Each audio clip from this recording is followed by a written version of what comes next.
If you like audiobooks or audio shows, check out a free trial of Audible. Just click the link in the description.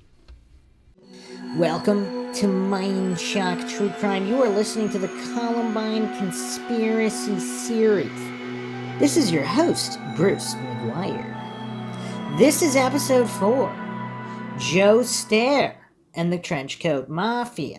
And we will be examining accounts placing Joe Stair, who graduated the year before, at the school on April 20th.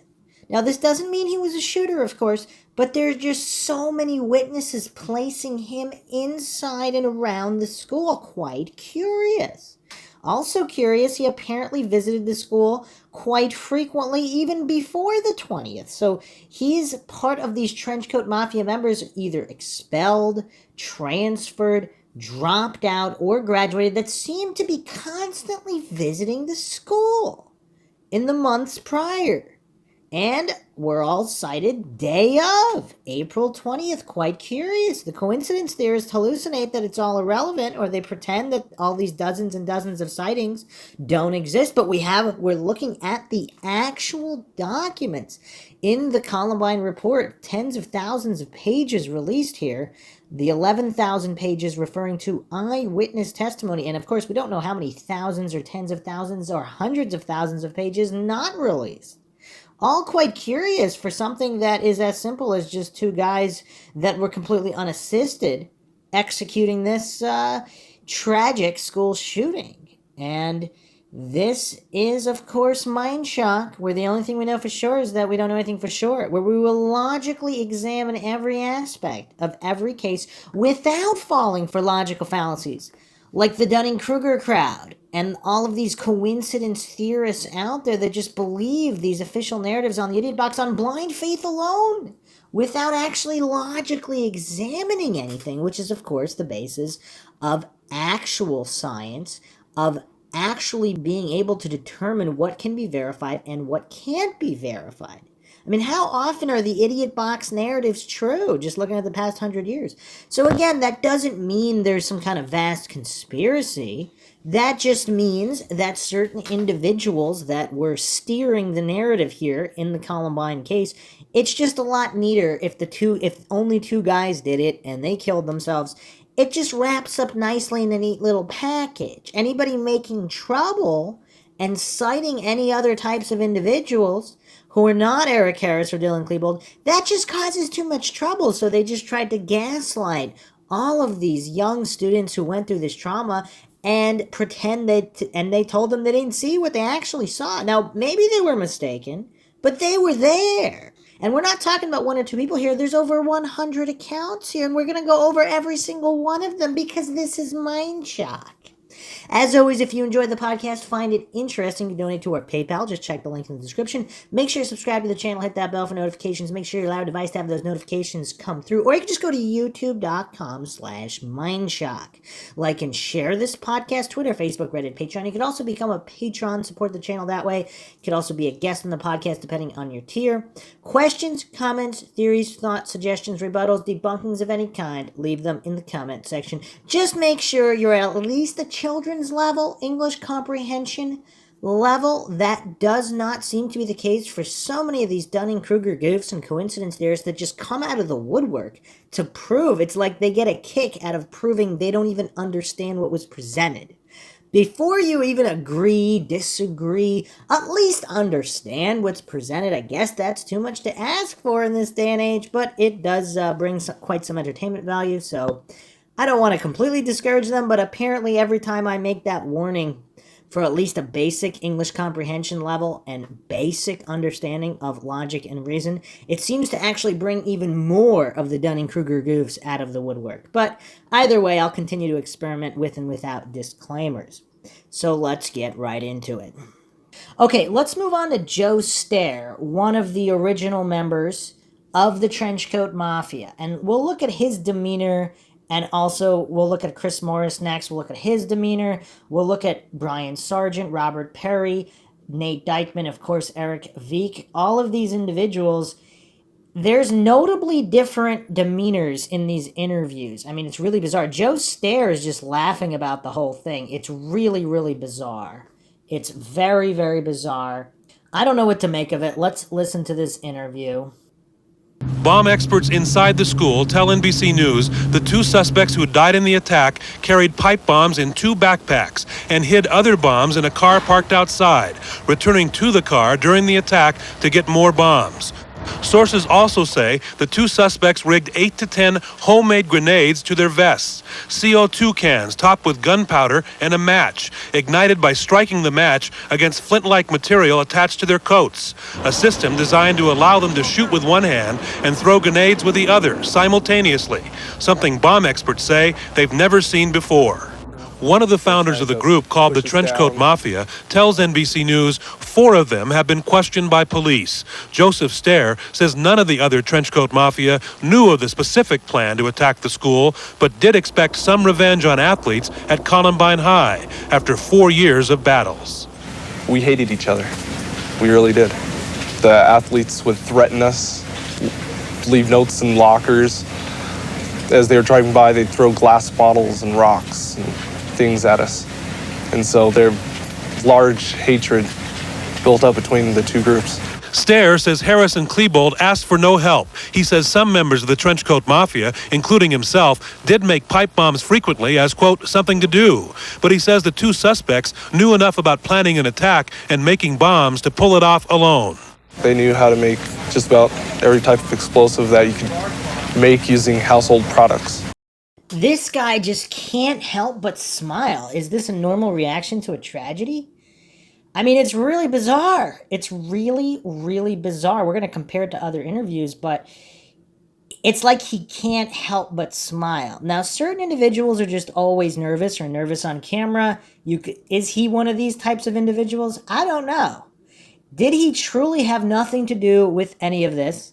And he's just simply happy that it happened because he's, again, a Trenchcoat Mafia member who wanted revenge. He wanted all of this turmoil. He wanted the school to pay. Is this him just reveling in enjoyment over the actions of others who he was friends with, even though they're dead? I mean, it's kind of weird.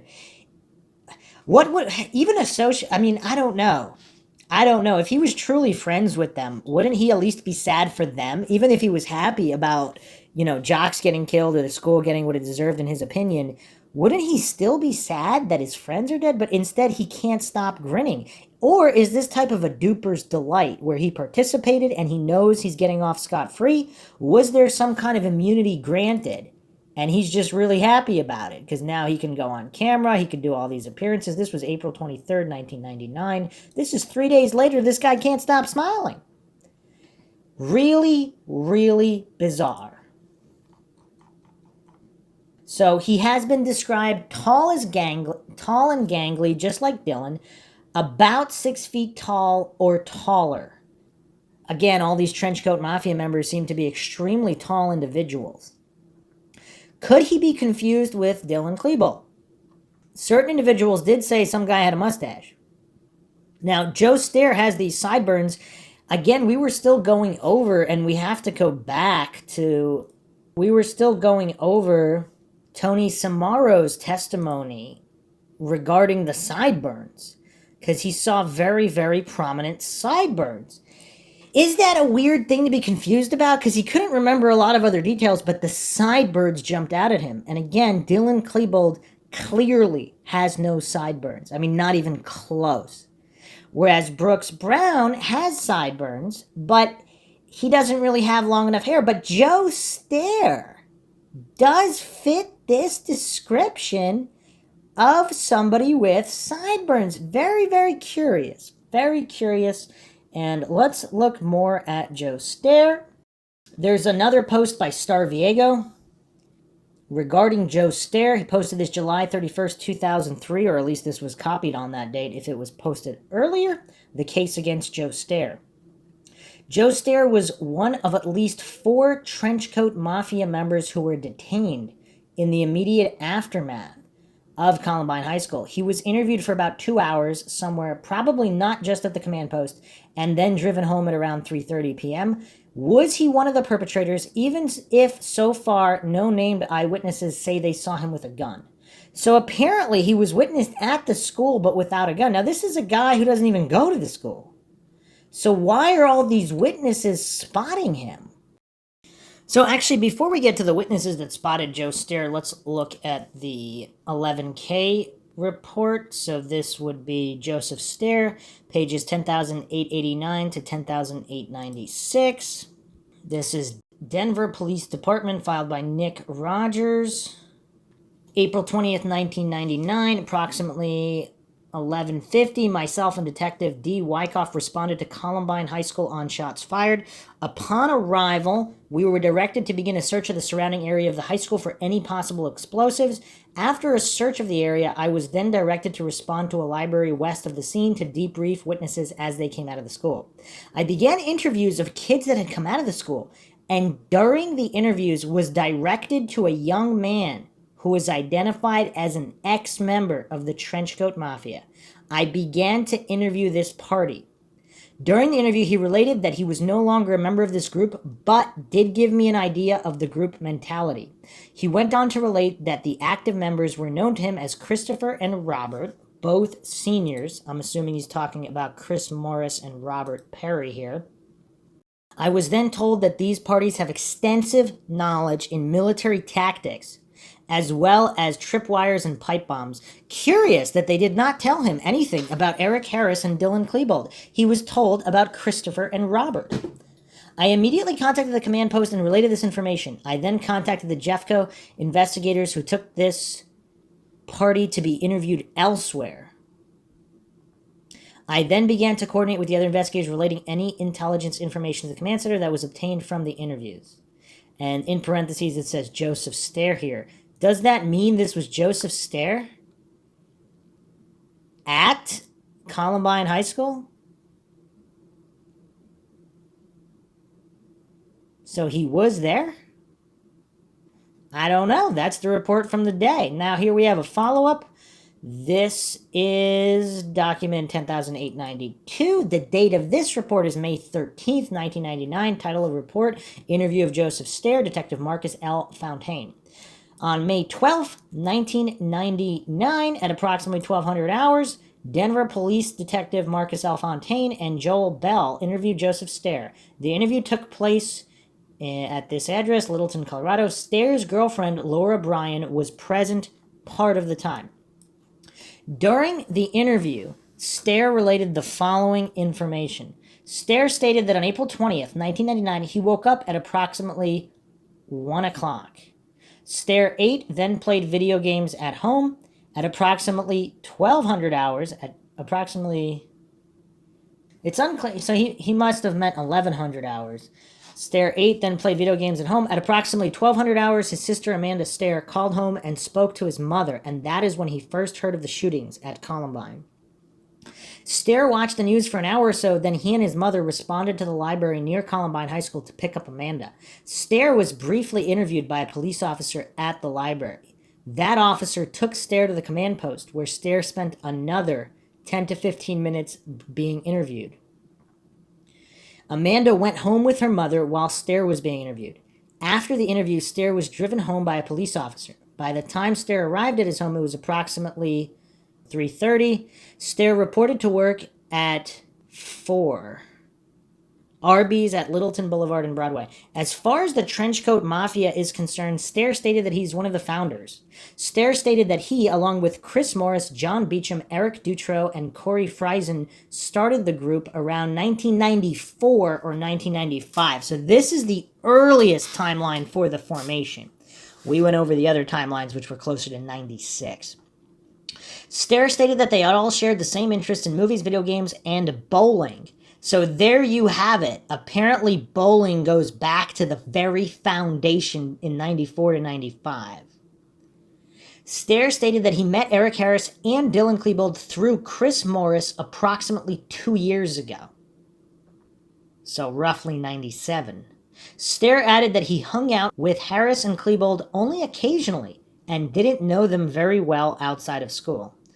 Though Stair stated that he liked video games and has played Doom, he also stated that he had not played any video games with Harris and Klebold. Stair stated that he played Doom at his grandfather's house. When Stair was asked to give detectives his grandfather's address and telephone number, Stair stated that he didn't know either. Wait, so he goes to his grandfather's house, but he doesn't know where it is? Not even a street name? And he only knew his grandfather's first name, which is Fred. This guy doesn't know his grandfather's last name. Wow, was he high or something? Wow, this puts some serious credibility issues. Not that there weren't any already, but I mean, this Stair is quite a character. Can we trust anything he says?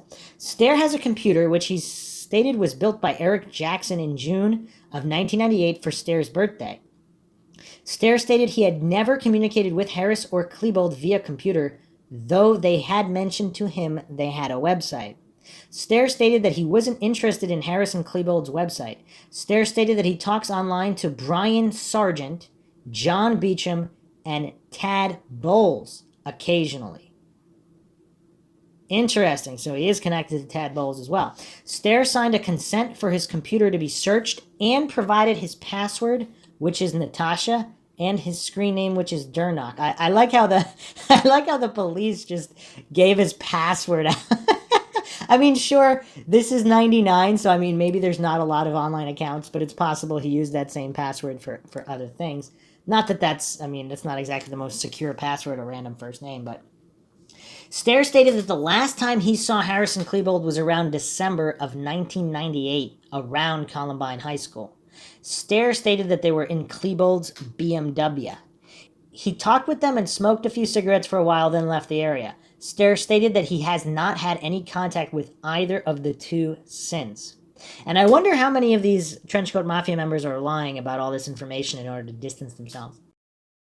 Stair stated that he has no guns and doesn't like them. That's weird because he admitted to the pipe bombs. Stair stated that when he was a sophomore in high school, he developed an interest in bombs. Stair checked out a book from a library and read up on how to make bombs. Wait, which library? The Columbine library?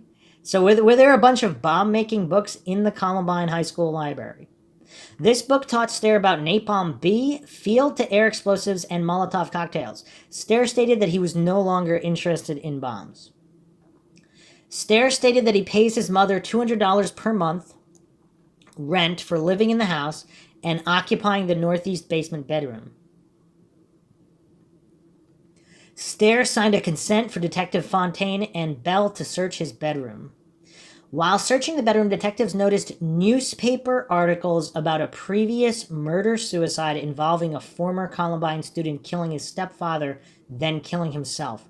These articles were on the dresser mirror. Detectives also found a newspaper article about Hitler. These detectives found what appeared to be a gun rack inside of the wall behind the door to the bedroom. There were no guns in it. Joe Stair stated it must have been built by the previous homeowners. I don't know what to make of that. Detectives also found a notepad that had what appeared to be possibly the beginning of plans for a truck heist, which included a short list of names. Stair stated that it was probably written by Nathan Guest, who lived with the Stairs from approximately February to May 1996.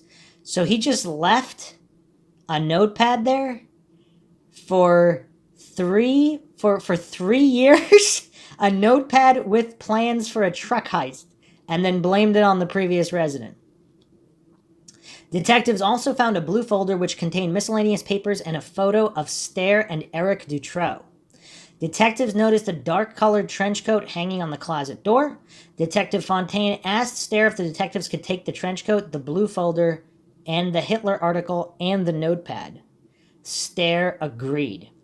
Detective Fontaine made it clear to Stair that various tests may be performed on the coat. Those items were placed into evidence at Jeffco. Detective Bell came across a 1998 Columbine High School yearbook. Coincidentally, this particular yearbook is not available online. In the book, Detective Bell found several written messages from various students. One message in particular read, Chico's Groove, and then directly under it, Yo Joe, stay different, better than the norm, jocks suck expletive, TCM, later, vodka. Stair also agreed to take a polygraph and gave detectives his work schedule for the coming week. So regarding his polygraph here, forensic polygraph psychophysiological diagnostic techniques were used to determine whether the subject was being truthful or deceptive. The subject was examined May 14th, 1999, approximately 1,357 hours. Standard polygraph techniques were utilized for this evaluation. The subject further stated he wasn't involved in this and had nothing to hide regarding the murders at Columbine High School. In discussing the issues surrounding the murders at Columbine High School, the subject stated the Trenchcoat Mafia was first started by a group of his friends and himself, with the original members being Corey Friesen, Eric Dutrow, John Beecham, and himself. The subject stated that when the group was originally formed, he did not have a black trench coat, but did get one as time went on. The subject described the Trenchcoat Mafia as a support group for the members against other students at school. The subject further stated the organization was developed during his sophomore year. The subject stated that he was a senior when he initially met Eric and Dylan. The subject stated that he sort of became friends with Dylan Klebold, but that Klebold was never a member of the Trenchcoat Mafia. The subject stated that Klebold really never hung out with the primary members of the Trenchcoat Mafia, but mostly hung around with Chris Morris. The subject stated that he first met Eric Harris during his senior year, a short time after he initially met Dylan Klebold. The subject stated that he met Eric Harris, who was in the company of Dylan Klebold at the time.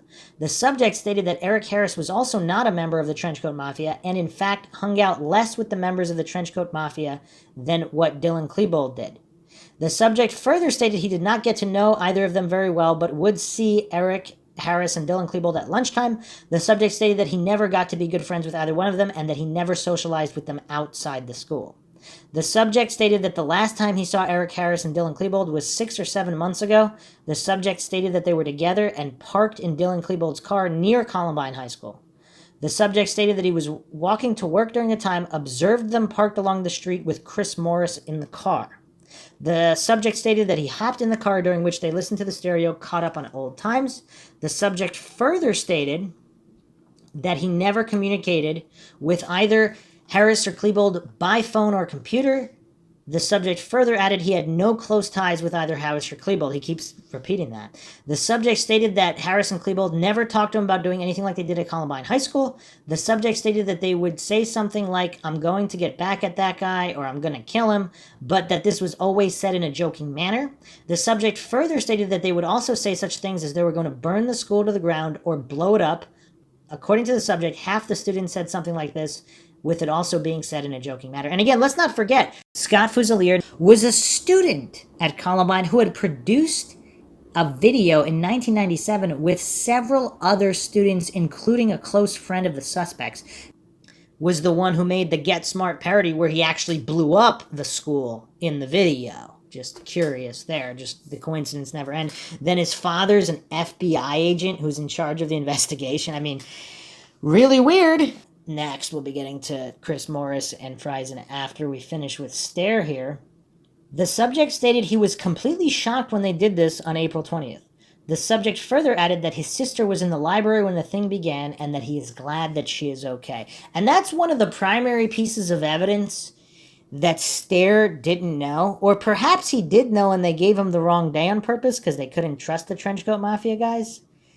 I don't know, because why would he allow his sister to go to school? I mean, that's one of the points against some of these Trenchcoat Mafia members. I mean, it's awfully convenient that almost none of them happened to be in school that day, or at least not in the immediate area that was being targeted.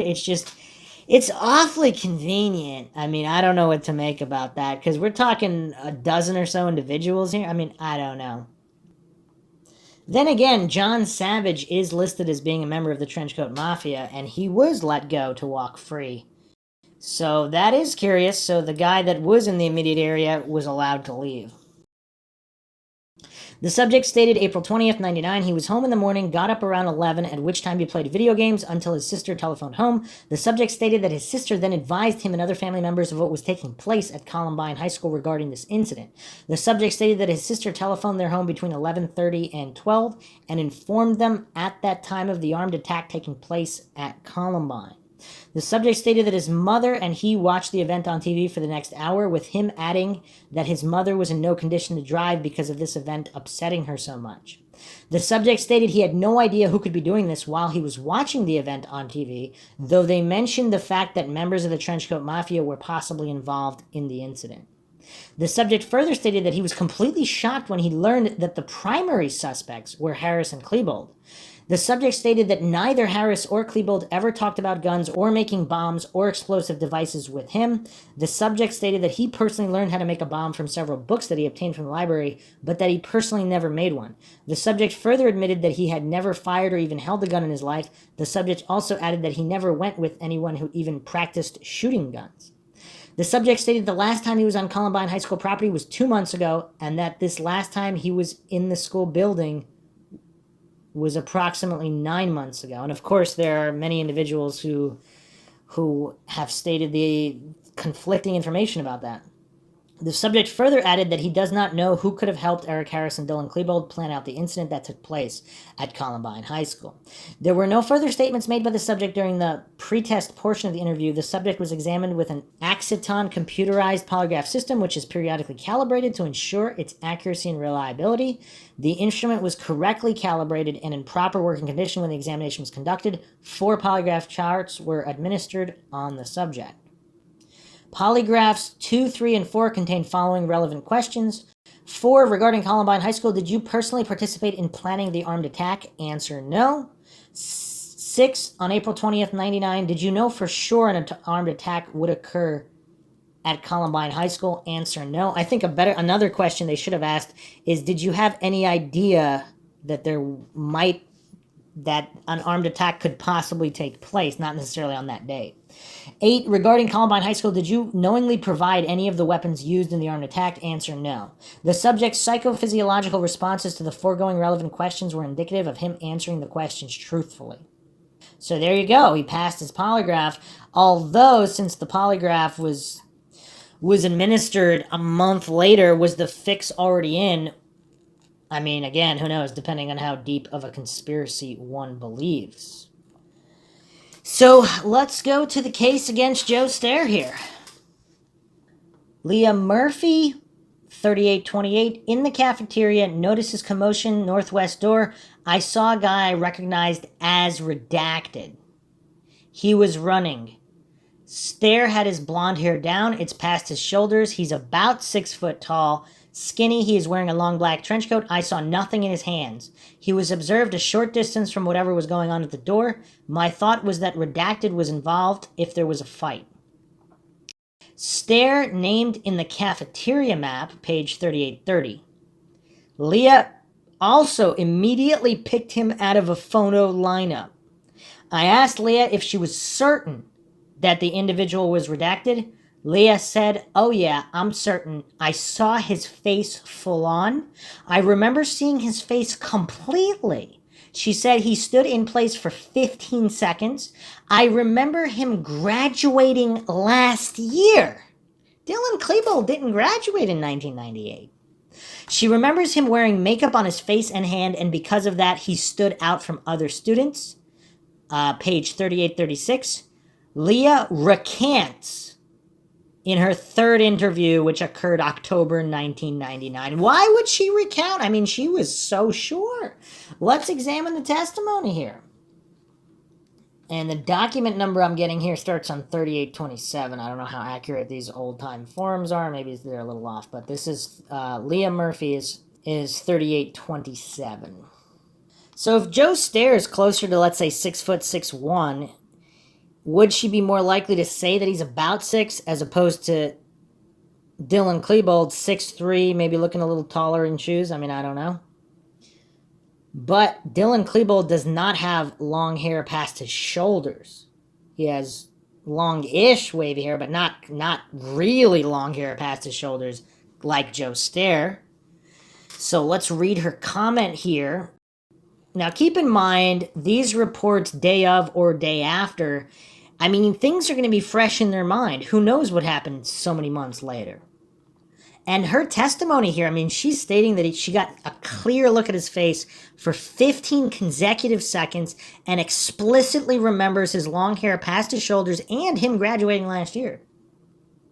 So the following was a result of a personal interview conducted by Detective R. Polak. Really Polak. On Tuesday, April 20th, 99, I had come to the cafeteria from math class at about 11:15 a.m. I purchased my food and sat down with my friends, Tasha, Nigaron, Anna Marie, Kelly. I then went to the pop machines by the teacher's lounge. I noticed some commotion at the door. I thought it was a fight or something and walked over that way to get a better look. Outside, by the corner of the building, I saw a guy I recognized as Redacted. He was running, but I couldn't tell where. He was running to or from. Stair had his blonde hair down. So it looks like they forgot to redact. Because if it was Joseph Stair and the first name is long, now it says Stair. Did the person doing Redacted think she was talking about a staircase, and they forgot to redact his name here? Had his blonde hair down, it's past his shoulders. He's about 6 foot tall, skinny. He was wearing a long dark trench coat. I saw him from his waist up. I saw nothing in his hands. So again, does this prove he was a shooter? No. Does this prove he's there at 11:15-ish? Running around, being spotted by a bunch of people? Maybe. He was observed a short distance from whatever was going on at the door. My thoughts were that Redacted was involved if there was a fight. Someone started yelling that somebody was shot, and the janitor yelled for everyone to get down. I got under a table, and Mike Levon, Shannon Ryan, and Tasha Olson. We stayed there for about 5 minutes. I heard shots while under the table. I saw people running towards the other end of the cafeteria. I got up and ran toward the east end of the room. I grabbed my backpack off the table. I had been with my friends. I ran into the lower auditorium and out the other doors. I went out by the teacher's parking and came home to call my mother. That night, I showed my mother, Colleen, my 1998 yearbook and pointed out Redacted. This same picture was shown to Detective Polak. I also signed a photocopy of the yearbook picture of Redacted. So in her questionnaire, this is the Team 4 interview guideline, minimal questions to be asked. Question 1, did you ever see 2 large duffel bags in the cafeteria? No. Question 2, did you see anyone carrying or in the possession of those duffel bags at a previous time? No. 3, did you see Eric Harris or Dylan Klebold either on Monday or Tuesday? What were they doing? What did they say? Were they with anywhere else? Don't remember seeing them. Don't remember ever seeing them. So a follow-up report here. This is April 30th, 99 for the interview. Leah told me that she assumed a fight was taking place. Upon looking through the windows on the west side of the cafeteria, directly west of tables WW and VV, she saw an individual whom she identified as Redacted. Leah told me that Redacted was standing on or near the sidewalk approximately 10 to 15 feet west of the windows next to tables WW, VV. Leah said, I saw Redacted. I think I saw him because he was away from the crowd outside. I asked Leah what this individual was wearing. Leah said he was wearing his trench coat and he had his hair down. Leah told me the trench coat was black. I asked Leah if she happened to notice anything unusual or any distinguishing marks or features on the trench coat. Leah said that she did not. I asked Leah if she was certain that this individual was Redacted. Leah said, oh yeah, I'm certain. She then said, I saw his face full on. I remember seeing his face completely. Also keep in mind, Dylan Klebold did not have a mustache or sideburns. Joe Stair has a mustache and sideburns and long hair past his shoulders. Leah then said, I remember him graduating last year. I asked Leah if she personally knew Redacted. Leah told me that she did not personally know him, but she remembered him from last year. Leah said that on certain occasions she remembered him wearing makeup on his face and hands, and because of that, he stood out from other students. So she had seen him in the past frequently enough to know that. I asked Leah what this individual was doing when she saw him. Leah said, I remember him standing. I thought he had just been involved in a fight. Leah said that she did not remember him holding anything in his hands. I remember him running, starting to run. I asked if she remembered in what direction this individual ran. Leah told me that she did not remember the direction. I asked Leah if she specifically remembered this individual actually running. Leah said he was either walking really fast or was running. It was not just a stroll or regular walk. Leah told me that after she recognized Redacted, he stood in place for approximately 15 seconds, whereupon she heard someone from the crowd yell, "Get down." Leah said she does not remember specifically who yelled this, but thinks it may have been a custodian who she remembers standing by the door among the crowd of students. Leah describes the custodian as a white male, upper 30s to mid 40s.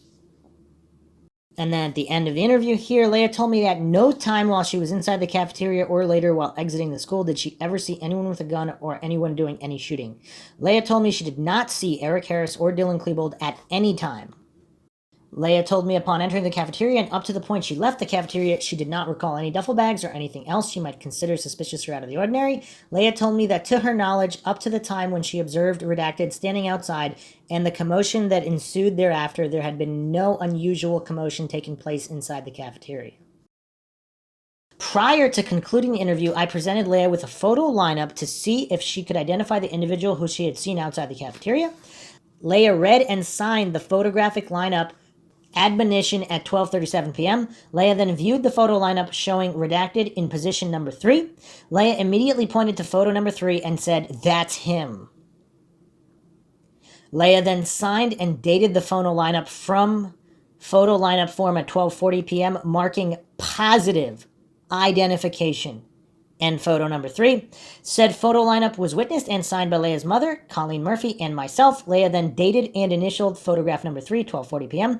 The photo lineup and associated forms were then collected by me. In addition, I collected the cafeteria map in which Leah indicated the direction she took in order to exit the cafeteria and school. The interview was concluded at about 12:50 p.m.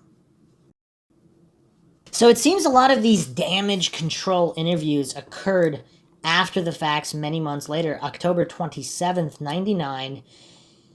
We have here Jeffco reporting officer Deputy Steve Luciano. The purpose of the re-interview was to clarify Murphy's observations during the April 20th shootings. In the April 30th, 99 interview, Murphy stated she was certain she saw Redacted wearing a trench coat and standing near the sidewalk approximately 10 to 15 feet west of the cafeteria windows when the shooting started. Okay, so just skipping through here. Murphy stated she saw Redacted at school several times during her freshman year, enough times to recognize him. Murphy stated she does not ever recall seeing Dylan Klebold at school. I explained to Murphy that Redacted had been interviewed by task force investigators and he was submitted to and passed a polygraph test. I further advised Murphy that Redacted has an alibi which places him at home at the time of the shootings. His mom is his alibi. That's a good one. Okay, or his girlfriend. I then showed Murphy a series of 4 photographs taken from the video camera in the cafeteria, and these are of Dylan Klebold. After looking at the photos, Murphy agreed that the person she saw in a trench coat standing at the bottom of the cement stairs certainly could have been Dylan Klebold and not Redacted.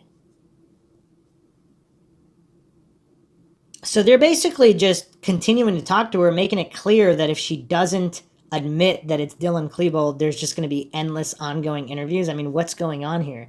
Under this, we also don't really know the context or the tone of this interview, but what could she deduce? Clearly there's pressure here for her to just admit it's Dylan Klebold. I mean, look at the language here. Without going into specific details, I explained to Murphy and her mother that the investigation into the shootings had been extremely thorough, and at this point, task force investigators can confidently conclude, based on the evidence, that Eric Harris and Dylan Klebold acted alone. Now, even though she didn't even see a shooter, she didn't even see a gun in his hand, she just positively identified a guy she clearly knew. Now, she did not know Dylan, that's fine, but she clearly knew this guy. She had seen him the previous year. She had seen his super long hair and his not incredible tall size of 6'3" plus in shoes or whatever. I don't know. It's kind of crazy. The interview was concluded with Murphy and her mother understanding and feeling comfortable with my explanation. Even though this investigator was not there, does not know who that individual was, and yet they're telling her what she saw. Additionally, Murphy understood that the person she initially thought was redacted was in fact Dylan Klebold. Now, how much did Dylan Klebold run around without his gun? And of course, his hair magically morphed. I mean, this is all just crazy. The mustache disappeared, the sideburns disappeared, and he turned into Dylan Klebold. It's just weird. But for all the coincidence theorists out there, even if there's no formal conspiracy here, let's say the investigator fully believes what they're saying, but they're still putting pressure on a student that was actually there and witnessed firsthand. So what would you put more stock into? I mean, how accurate is something going to be many, many, many months later when she clearly identified positively, not like some of these other sightings, which were kind of like they couldn't really tell, they thought it looked like so-and-so. But let's continue on here. Christine Mikesell, 5748. Mrs. Mikesell said that after the shooting, several students reported to her that they had seen Joe Stair in the building. She said that someone said they had seen Stair in the science area or by the library. So now here's Christine Mikesell corroborating the testimony from multiple students. Now let's look at all of these reports here. But first, let's look at Mikesell, 5748. The document's actually 5750. Page 3 of the interview with Christine Mikesell. Mrs. Mikesell said that after the shooting, several students reported to her that they had seen Joe Stair in the building. Mrs. Mikesell said that Joe Stair is a former student that graduated, she thought, last year. She said that someone said they had seen Stair in the science area or by the library. And then a whole bunch of redacteds. Like a whole sentence. Mrs. Mikesell said that one of the students was Encinias. However, she could not recall the names of the other students, though she said she called for someone else. She called or someone else called the sheriff's department to report this, that Joe Stair was there. Mrs. Mikesell said that Lindsay White, Susan White's daughter, had said that she had seen Joe Stair in a trench coat in the building this year. Mrs. Mikesell was clear that it was sometimes this year, not on April 20th, 99. So within the relatively soon, within the previous months, this guy has been on the high school campus. So he visits the school regularly. So it's not like, I mean, these students that are reporting this guy, they clearly have seen him before. They're not reporting it for no reason. And just to clarify, the gaslighting of poor Leah Murphy, who's being told she didn't saw what she positively stated she saw, which was Joe Stair. But now let's look at these other reports here. Alicia and Sinas saw Joe Stair in the cafeteria prior to the shooting. And that matches, of course, what Leah Murphy said. So we're getting a lot of corroborated reports here. So the page listed here is 1984. Let's see if that's true. Actually, this is testimony regarding what Alicia Encinas said. Megan Kellogg, rather. Megan also related that her friend Alicia Encinas told her she, Alicia, saw Joe Stair in the cafeteria prior to the shooting. Megan stated she did not see Joe Stair. She also heard someone yelling, "I'm going to kill you all," as she was hiding. Okay, so apparently she never saw the suspects. She knows them from seeing them in school halls during passing from class to class. She felt the explosion vibrations on the library wall, side in between gunshots. She heard the fire alarm before she heard any gunshots. Interesting. How curious is that? Did someone pull the fire alarm in an attempt to get as many people out of the building as possible before the shooting?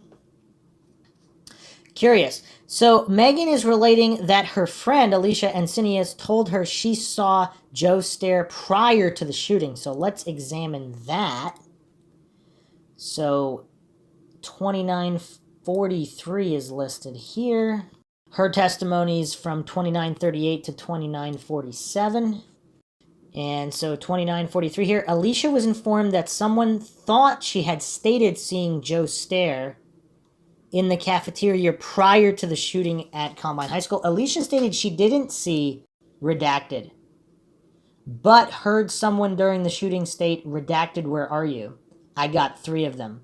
Supposedly that's Joe Stair, so I don't know if this is supposed to be she heard Joe, where are you? I got 3 of them. The shooter then laughed. Alicia stated she heard this from the green room where she was hiding with others, and the sound of the voice came from the common area going toward the library from the cafeteria. She stated she did not recognize the voice. Curious, so someone's screaming, Joe, I got 3 of them, and then laughing. Joe, where are you? I got 3 of them. She also heard the gunman saying, you're all going to die, you're all going to die. Then she heard laughter. So she did see somebody. She also said Dorian Salazar was timing the whole thing. It went from 11:25 a.m. until rescued by SWAT at 2:45 or 3 p.m. So there were kids using either wristwatches or whatever watches that were specifically looking at the clock. So that's also interesting to note.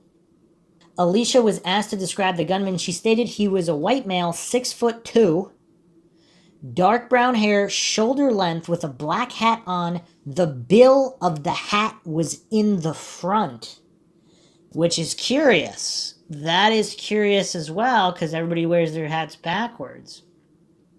He was wearing a black trench coat and had on dark clothing, holding a gun, black, with 2 hands and firing it rapidly. She stated she saw the gunman near the double doors from the west side before the doors into the library. Alicia reiterated that she did not see Redacted. She stated she did not tell anyone she saw Redacted. Alicia stated she knows Redacted, but doesn't know Redacted, a different Redacted. These are a different length name. So I don't know if that's her denying that she saw Joe Stair, and others said she did see Joe Stair. Alicia stated she recalled telling students in the greenhouse that the shooters were from the Trenchcoat Mafia. So maybe someone thought she meant Joe Stair, but apparently she heard people say, Joe, where are you? I got 3 of them. So in the follow-up interview here, November 3rd, re-interviewed to clarify these observations. So in the April 20... So she first interviewed April 20th. She reported seeing 3 people with guns coming into the cafeteria. Encinius described the 2 gunmen as, one, a white male with long brown hair and a trench coat. He is the one who started shooting at her and the teacher using what she described as a long gun. And number 2, whom she was unable to describe, and he was observed doing nothing. Encinius stated suspect number 2 did not have a trench coat on. Curious. Okay. She was eating her lunch, approximately 11:20, cafeteria. She stated student came into the cafeteria and yelling, someone just got shot. Someone just shot someone. She stated everyone started screaming, and she saw 3 people with guns coming into the cafeteria. Miss Encinius recognized one of the gunmen had a long black coat, and she did not recognize him. She stated the other 2 shooters were a current student and a student that had graduated last year. She did not know their names. Interesting. Joe Stair happened to graduate last year. This is an interesting report. She stated the gunmen were walking around the cafeteria and the stairway. She heard one of them say, Redacted, where are you? I got 3 of them. Supposedly that is Joe. She stated they were very calm. All right, so let's go back to her follow-up interview here. The purpose of the interview was to clarify, or it's very curious. Okay, so she was first interviewed April 20th. She reported seeing 3 people with guns coming into the cafeteria. Then the 26th, she reported 2 gunmen coming into the west side doors as she and a teacher, now known to be Mr. Sanders, were running down the hallway where the library is located. So what changed between the 20th and the 26th? It seems like a lot of people reported multiple shooters, and then were they simply corrected, in quotations, by investigators, and they didn't question the correction because they figured the police investigators that looked at the security footage, they knew better than them even though they were there, and they just assumed they were wrong. And they never truly objectively thought about it. Because when people in authority tell innocent teenagers things, the innocent teenagers, most of the time, they're just gonna acquiesce. Not that they necessarily believe there's a conspiracy, they just believe that the people in authority wouldn't be mistaken, so then they must be mistaken. And coincidence theorists, of course, use that as evidence.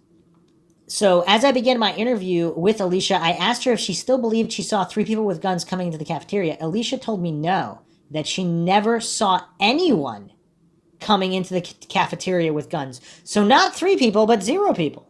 I then showed her the report by Agent Means and pointed out the part where it states she saw 3 people with guns.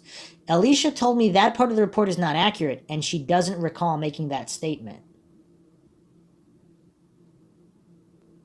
You know what else I don't think has been done? All of these interviews and re-interviews, they should have played audio. I mean, I know it's traumatic and it's terrible, but to get accurate information, they should have played audio from different types of guns. Full auto, semi-auto, the specific guns known to have been used by Eric and Klebold, and other types of guns, just to see if what they said, if they noticed the patterns, the sounds, the rate of fire was different from the official narrative. It would just be curious. Alicia told me she is still confused about who the gunman was. Okay, so we're now on November 3rd, 1999 for the re-interview. So she's still confused November 3rd. What does that mean? Does that mean she knows she saw someone different than what's being reported? Because why else would she be confused? I asked Alicia if she knew Dylan Klebold. She stated no. I asked her if she had seen Klebold at school. Alicia told me she doesn't recall ever seeing Klebold at school. So she recalls seeing this guy that graduated last year, but not Klebold. Curious. I then showed Alicia a series of 4 photographs taken from the video camera in the cafeteria. After viewing that show, Dylan Klebold, after viewing the photos, Alicia agreed that the person she saw shooting was Dylan Klebold. Alicia still had some concern because she thought the person she saw had long black hair. So she's still not bending to the will of the re-education of the witnesses. I explained to Alicia that when she saw Dylan, he still had his trench coat on. Additionally, Klebold was wearing a black baseball cap backwards. I mean, but what about all these witnesses saying it was forwards? I further explained that the black bill of the baseball cap and the black collar of the trench coat could have certainly given the appearance of black hair, especially given the fact that Alicia looked at the gunman for only a few seconds before turning around to run in the opposite direction.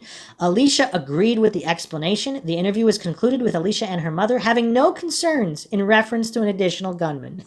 Of course they don't. They were told not to. Now again, that doesn't mean the investigators in on any conspiracy. The investigator could have been completely honest here. I'm not saying they weren't. I'm saying that her intuition clearly stated here she still had some concern because she thought the person she saw had long black hair. Somebody with short hair sticking out the sides of their hat does not look like they have long hair running down their back. So that doesn't make any sense, and it's curious that it's still stated here that Alicia still had some concern. She didn't buy the narrative immediately. And then, obviously, after being constantly told what she saw, I mean, what choice does she have other than to bend to the will, especially if the investigator is making it known through either body language or subtext that they're not leaving until she acquiesces. And they've done this with all these other witnesses. I mean, it's weird. We'll actually go over it because not all of them bent to the will here. Not all of them were successfully gaslit, and some of them might just have went along to get along. They don't want trouble. This was the most traumatic thing ever. They basically just want it to go away at this point.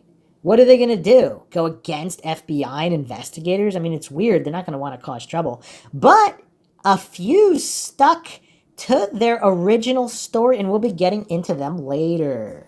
A lot of damning evidence. And it's also curious that, and Alicia here said one of them had graduated last year, so clearly she had recognized Stair. Stair has the longer hair, and Stair did graduate last year. All right, let's continue. Courtney Heravel, 1927.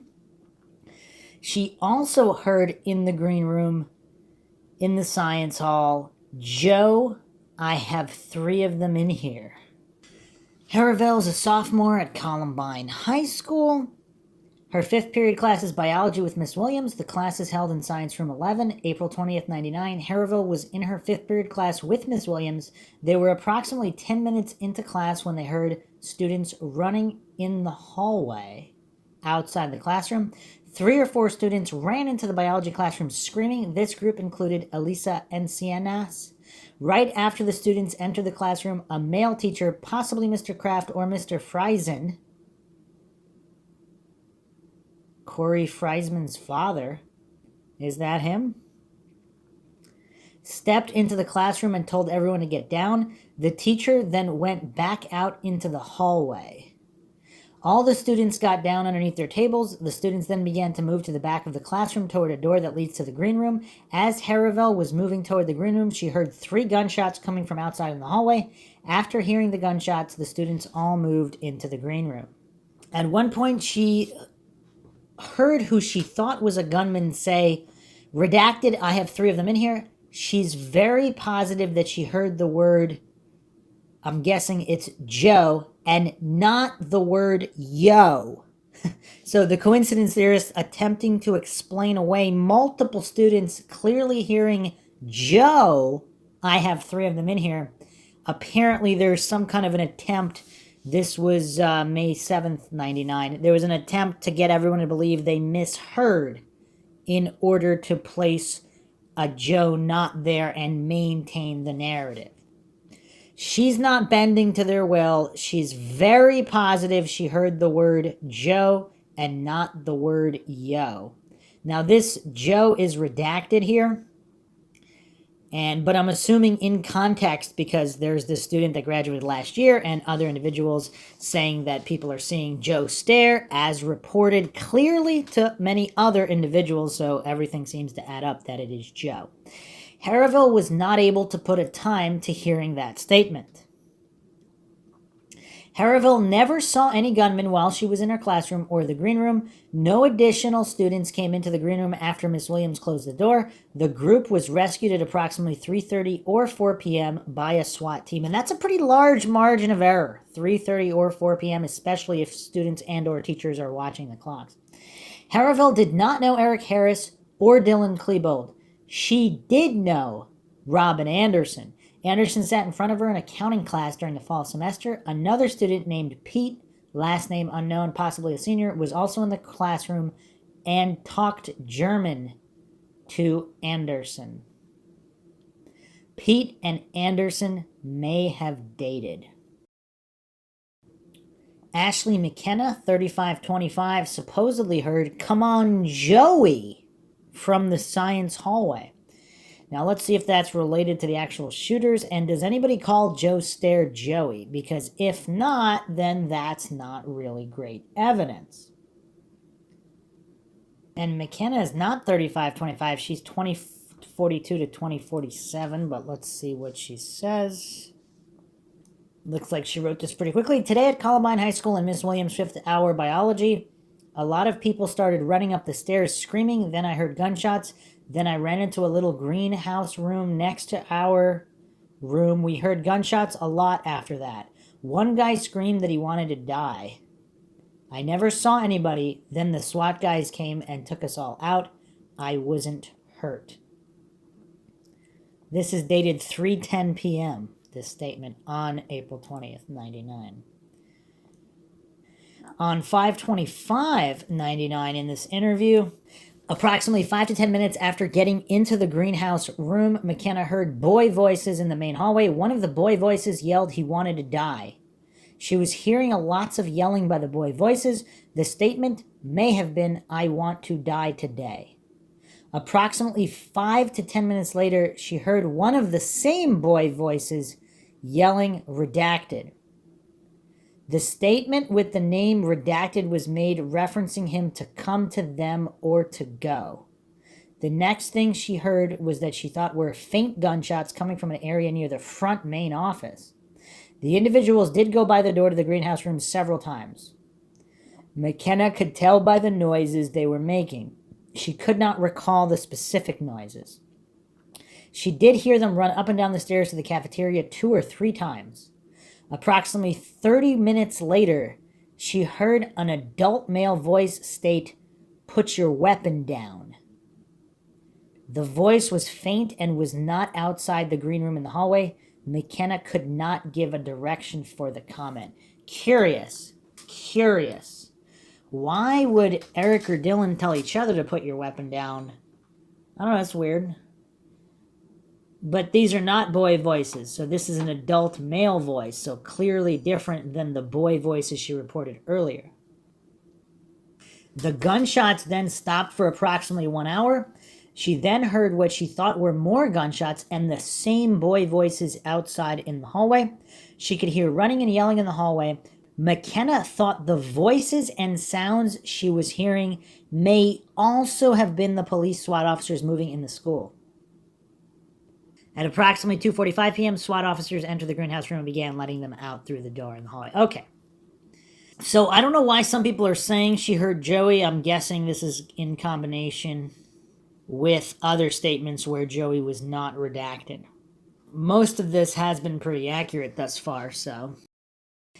Dorian Salazar, apparently he did hear one suspect call the other one Joe while Dorian was hiding in a science classroom. And this is 2156, Dorian Salazar. At 11:25, we heard people screaming and running up the stairs. And a few people came in the classroom. We then ran to a back storage room and hid in there. For about 2 hours, we heard gunshots and explosions. We heard the police shooting and talking. One said the school is on fire. Another said, "Here, redacted, where are you?" And another said, "I want to die today." After about 30 minutes of silence, there were more gunshots. Then for about an hour of silence, then the SWAT team came in and evacuated us with Mrs. Williams. Apparently this redacted is also Joe, again matching up with other statements. Again, by themselves, like if it's only a handful of reports, but putting together these dozens and dozens of reports, over 100 reports contrary to the official narrative, that's hard to write off. I mean, how devout of a coincidence theorist and authority-worshipping cultist must one be to completely write off these countless anomalies? Now, that doesn't mean Joe is one of the shooters. That simply means he could have been there.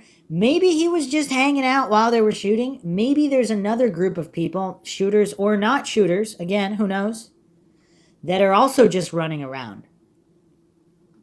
Aaron Christie DeHoff also heard, "Hey, 3 letters redacted." Says he is the third suspect, so most likely Joe. This is listed here as 17445. Let's see if that's accurate. So this statement is JC-001-017445. References suspect / third shooter. Disposition: female student is Erin Christie DeHoff. DeHoff, interviewed with her parents present, said that she heard redacted name in the media and that he was a suspect. DeHoff was hiding in a science classroom during the shooting and heard the gunman but did not see them. FD 302 attached, heard someone say, "Hey, redacted," 3 letters. Possibly Joe. Curious. Very, very curious. Now let's move on to Pat McDuffy. Now this is a curious one, because Patrick McDuffy is a trenchcoat mafia member himself. And he ID'd Joe Stair. That's curious. So just a quick breakdown on Patrick McDuffy. Former Columbine High School student, he completed his graduation requirements December 1998, so the previous year. Patrick had German class with Eric Harris the last semester of 98 and composition with Dylan Klebold. He stated he started associating with Eric and Dylan in the spring of 97. Patrick stated that Joe Stair was the first person to wear a duster to school. Stair wore the duster because it was warm and dry while smoking outside the school. Other members of the group began wearing the oiled leather dusters and soon obtained the label Trenchcoat Mafia. He stated the group's common interests were as follows: Rammstein, KMFDM as far as music, movies, Reservoir Dogs, Pulp Fiction, Replacement Killers, computers, strategic games, Command and Conquer, Dune, and Warcraft. McDuffy communicated with the group through America Online using the name Romeo. So apparently, McDuffy stated that he was in the chess club with Dylan, and he became part of the Trenchcoat Mafia in May 1997. McDuffy stated that Eric and Dylan smoked marijuana but used no other substances. He said that Eric and Dylan could have manufactured the bombs in 3 days. That's kind of random. Sometimes they were Soviet lapel pins. McDuffy said that Eric and Dylan were both very smart and capable of that destruction. They did some playful videotaping using mannequins. The movie was like Rambo, and it was filmed at their homes and edited at school. He also stated that Dylan and Eric had a computer site listing the things they didn't like. McDuffy stated he heard that Dylan had an ASP baton, a handgun, a knife, and built bombs like pipe bombs and cocktail bombs. He indicated that Eric had many different types of guns and made the statements, "I will kill jocks and blow up the school." However, this statement was made during bowling throughout the year when everyone joked about doing the same thing. So let's drop some mind shocks, because McDuffy said something very, very curious. So this is document JC001-010786. And this interview is dated April 20th, 1999. So day of, this is McDuffy's testimony. Let's see what we make of this. I hope everybody's sitting down because this is quite mind-shocking. So the investigator here, Warren, spoke to McDuffy, who stated that he had been a member of a group of students that hung around together. McDuffy stated that he is not part of the group anymore due to some of the kids wanting to do more violent acts. McDuffy gave this account of each of the members' involvements in the account. Redacted, very possibly referring to Eric Dutroux here. Helped with planning the attack. Uses drugs like meth. Drives a white Toyota car or minivan. So he named 6 individuals. Oh, wait, a lot more than 6. Wow. And I've seen some names here that have never been named before. Most of them are redacted. So we have the first one, redacted, which I just read. The second one, Klebold, was at the school, has handgun, baton, knife, and built bombs like pipe bombs and cocktail bombs. The third individual, redacted, most likely referring to Joe Stair here, was at the school with a gun by the library outside the stairs, helped with planning the attack, drinks alcohol and smokes marijuana, has many different types of guns, sweep guns, and shotguns. And this is a short name here that was redacted. Slightly longer named redacted, most likely referring to Chuck Phillips. Helped build bombs and tested them at his house. Drives a 94 blue Honda Accord. Smokes marijuana most of the time. That was the fourth individual. The fifth individual, most likely referring to John Beecham here. Helped build bombs and tested them with Phillips. Was part of the planning of the attack. The sixth individual. Now, what was redacted here, Eric, last name unknown, this is possibly Eric Jackson. Of course, for those that don't know, Eric Jackson was also in the vehicle with Dylan Klebold on the Morning Run video on the April 19th. Part redacted, and looks like it's in quotation, so it looks like maybe it's a nickname. Part of planning the attack. Stores most of the weapons. He transported most of the stuff to the school for the attack. Was at the school outside during the attack. Drives a white Bronco parked in the lot. The seventh individual, Harris, was inside of the school during the attack, helped plan the attack, and had many different types of guns, had said, "I will kill jocks and blow up the school." The eighth individual, redacted, very possibly Chris Morris, was inside of school during the attack, helped plan the attack, wrote letters, and made videos about violence. The ninth individual, redacted, very possibly Eric Alt, was part of planning for the attack, likes guns and violence movies. The 10th individual, redacted, very possible Robert Perry, was at the school with an automatic gun downstairs by a door, shooting outside, helped with the planning of the attack. The 11th individual. Now, the 11th and the 12th, it looks like he's just stating witnesses here. Their names are not redacted. Hooker ran past redacted and saw him shooting his gun. And Rush ran past redacted and saw him shooting his gun. McDuffy stated that up to 4 students at Chatfield Senior High are also part of this group.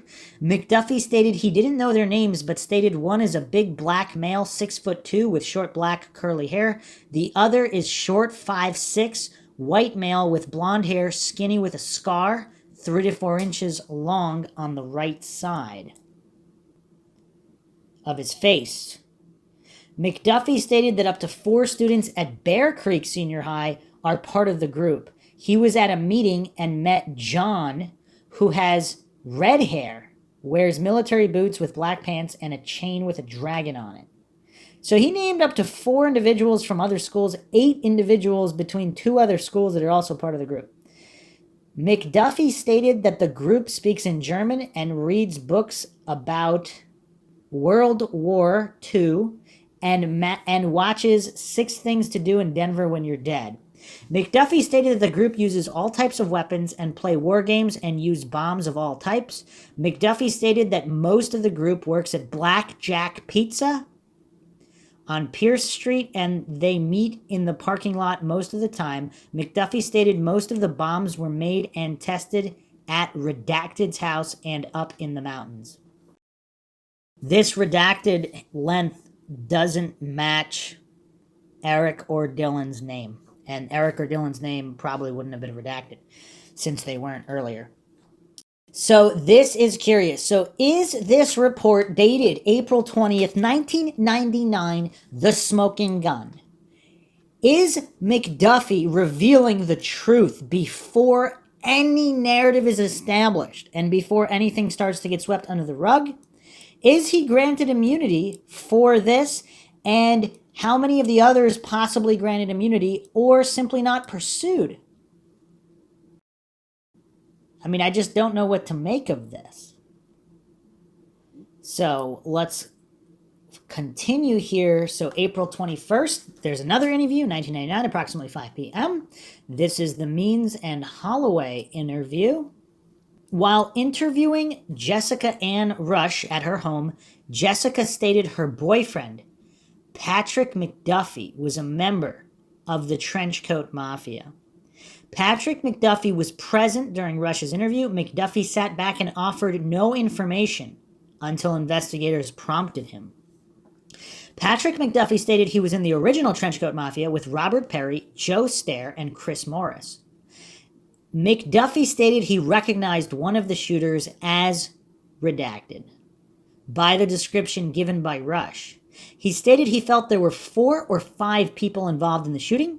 He stated the Trenchcoat Mafia often joked about bombing and shooting up the school, but nothing serious.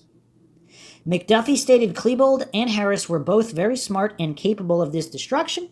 He stated he did not know they were going to bomb the school. McDuffy stated Klebold and Harris did some playful videotaping using mannequins. He stated the movie was like Rambo and it was filmed at their homes and edited at school. McDuffy asked the reporting agent if we had seen the handwritten note from Harris describing their journey. He stated Klebold and Harris had a computer site listing the 10 things they did not like. McDuffy also provided the following nicknames. Chris Morris was Grunt, Dylan Klebold was Vodka, Eric Harris was Reb. You know what's curious? There's a lot of information here that can't be verified, but a lot of it can, and he's giving accurate information regarding Blackjack Pizza, regarding their online nicknames. Is it possible everything he's stating here is true? He stated Kristen Theobald and Rebecca Nelson were also associates of the Trenchcoat Mafia. McDuffy stated Redacted and Redacted were the only two capable of making bombs, and he thought Redacted was most likely the bomb maker. McDuffy stated Dylan Klebold bought a shotgun on his 18th birthday. McDuffy stated that was all he knew about the Trenchcoat Mafia. A follow-up interview with Patrick McDuffie is recommended to clarify his knowledge of the Trenchcoat Mafia, its members, and his location when the shooting occurred. And this is the Colorado Bureau of Investigation. He also stated Chris Morris and Robert Perry would fight a lot amongst themselves, but not with other students. Chuck was identified as Charles Phillips. McDuffie was in chess club with Dylan. Okay. McDuffie thought Redacted and Redacted would be the ones to commit such a violent act. He suspected them until suspect identification was made. So he's clearly stating two other individuals, not Eric or Dylan, were responsible. Even though he stated that they could be.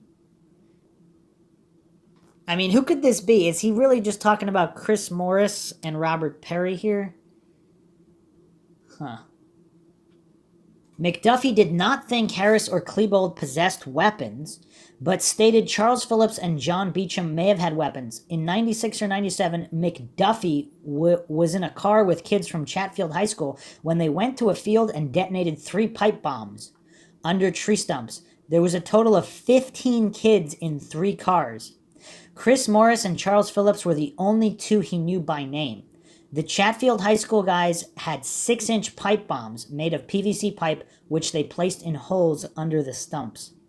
Everyone had a copy of the Anarchist Cookbook, which is downloaded from the internet. Dylan has an ASP baton, which he carried in his car. The ASP was purchased at a security store, Southwest Plaza Mall. Dylan purchased a shotgun on his 18th birthday, either from a Kmart or Walmart. There had been loose talk in the group about someone owning an Uzi. This talk was circulating in late 1997. The group used to discuss guns such as the AK-47 and the MP5. When asked about who in the group could plan the attack, McDuffie provided the following names: 6 redacted names of various lengths. When asked about videos made by the group, McDuffie stated a video was made as a joke against the jocks. There was a dummy made out of pillows dressed in football gear, which was then assaulted by the group. McDuffie was home the day of the shootings and was not able to provide any information concerning the scene. But did he state his girlfriend saw them running with guns? All these individuals, not Eric and Dylan? One of these redacted names is very short. Could be Joe. So April 28th, 1999, McDuffie was asked to explain the statements referenced in Deputy Warren's report. So they're interviewing him again. So McDuffie, on the 20th, was working in Elizabeth, Colorado. He was installing windows for his employer, only known as Kurt. He finished work at 1830 hours, responded to the area of Leawood Elementary to see what was happening with the shooting incident. So is it possible he has a true alibi? Because he didn't get off work until about 6:30? Curious. But before, he stated he was at home. So did they verify his alibi?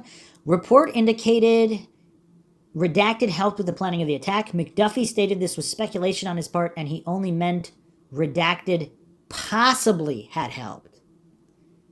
Report indicated Dylan Klebold was at the school, had a gun, baton, knife, built bombs, pipe bombs, cocktail bombs. McDuffy did not see Klebold at the school, but he knew he had a handgun and a baton. He had only heard that Klebold built bombs. Report indicated Redacted was at the school by the library with a gun. I'm assuming this is Joe Stair here. And he has many types of guns. McDuffy stated that he had seen Redacted during the evening. Redacted was wearing a white football jersey with the word Columbine across the chest. This was unusual as Redacted never played football and had not been at the school for 2 years. And we'll get into the other members who hadn't been there for longer. Redacted had talked about having a street sweeper shotgun in 97 to 98. McDuffy indicated it was a shotgun with the barrel sawed off and flattened. Report indicated Redacted helped build bombs and tested them at his house. McDuffy stated he had seen Redacted with small PVC pipe bombs that Redacted detonated in his backyard, destroying trash cans. The statement about Redacted helping build bombs for the attack was speculation. Report indicated Redacted helped build bombs and tested them with Phillips. McDuffy claimed he did not tell the deputy that, and he has no knowledge of Redacted's activities. Report indicated Redacted, last name unknown, was part of the planning, stored the weapons, and transported the weapons to school. McDuffy stated Redacted drives Redacted around and possibly stored weapons in his white Bronco because of the space in the back. He has no knowledge that this actually occurred. So now he's changing to story that it's all speculation, but it seemed like it wasn't. Report indicated Eric Harris had many different types of guns and made the statement, "I will kill jocks and blow up a school." McDuffy stated he only knew about Harris owning a handgun, but Harris liked to own guns because it was his right. Harris did state he wanted to kill jocks and blow up the school, but these statements were made during bowling throughout the year when everyone joked about doing the same thing. Report indicated Redacted was inside the school during the attack, wrote letters, and made violent videos. McDuffy stated Redacted was not observed. The girls in soccer uniforms told McDuffy that Redacted was at the school with a gun. Redacted did not write letters but wrote some poetry. Redacted was on a video team called Rubber Chicken, which made funny videos about various subjects. Report indicated Redacted was part of the planning. McDuffy stated this was speculation. Report indicated Redacted was at the school with an automatic gun downstairs by the door shooting outside. McDuffy stated that he was told by Brenton Hooker that Redacted was in the school by the double doors to the cafeteria. Redacted was identified only by his build as the subject was wearing a mask. The subject, Redacted, was on the east side of the cafeteria and fired at Hooker as Hooker tried to enter the school from the west to rescue his girlfriend, Sarah, last name unknown. McDuffy was told by his girlfriend, Jessie Rush, that the suspect who attempted to enter the science room looked like Redacted, but was also wearing a mask. And apparently they took his computer as well. He used screen names Romeo 23718 and Extreme 290. And they also list his passwords, Pimp for You and IQAZ. Oh man, these guys are characters. So that is the McDuffy situation. What a character. And who knows how much of what he said was true, and we have so many reports of masked shooters. I mean, it's just mind-shocking. Is that why there was so much confusion? Because there were several shooters, and some of them wore masks some of the time, but not all the time? It's weird, though. Why would McDuffy sell all these guys out if he was really involved? So it seems like he must have not been involved and just giving... Was he telling the truth? If he was really at work, and that's all verified, then it would make more sense that he was telling the truth. So let's examine Jessica Rush's statement, that is McDuffy's girlfriend, 2143. So this report dated April 22nd, 1999, 2 days after the shooting. However, the investigation listed here, April 21st, was the actual interview date, and this report written a day after, so this interview was 1 day after the shooting. Okay. Obtained information from Jessica's boyfriend, Patrick McDuffy. She identified one of the gunmen at the Columbine High School as an individual known as Redacted. I'm guessing this is Joe Stair. Jessica Rush provided us with the following information concerning the incident at Columbine High School with what she observed the day of April 20th, 99. Jessica stated she was in the science room for 5th period, and the science room is located on the 2nd level of Columbine High School. 5th period starts 11:15 a.m., ends 12:05 p.m.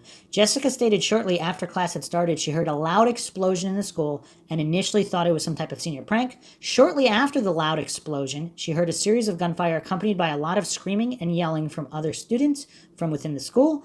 After determining that there was a problem at the school, the students locked the science room door from the inside. Jessica stated she was huddled with her friend, Jennifer Small, and at one point they observed an individual at the door to the science room, and this party was carrying a large weapon. I asked Jessica to give me the details about the subject she observed near the science room who was carrying the weapon. She stated the individual was about 6 feet tall, skinny, and she described his manner of dress of being all black, telling me that the party had a black baseball cap on that was backwards. She said he had a black face mask, black jeans, and a black trench coat. Jessica said under the baseball cap she could see the individual's hair, described it as being brown in color, curly, and about collar length. So that would be consistent with Klebold if he were wearing a mask, although 6 foot tall. He was 6'3", who knows if he's maybe hunched slightly. She stated she did not know the age of the individual. I asked Jessica if she could identify that person and tell me the individual's name. She told me she could not, but that she had a conversation with her boyfriend, Patrick McDuffy, after the incident. She described the individual that she saw at the science room door and came to the conclusion that it was redacted because McDuffy knew he was associated with the gang known as the Trenchcoat Mafia. So here we have the opposite situation. She's saying his hair is curly and going only to the collar, not straight, long hair way past the shoulders, which would be more consistent with Joe Stair. Okay, asked Jessica if she could tell me how many times she has either seen or spoken with Redacted. She said she had seen him in around school about 3 to 4 times, and it would have been last year.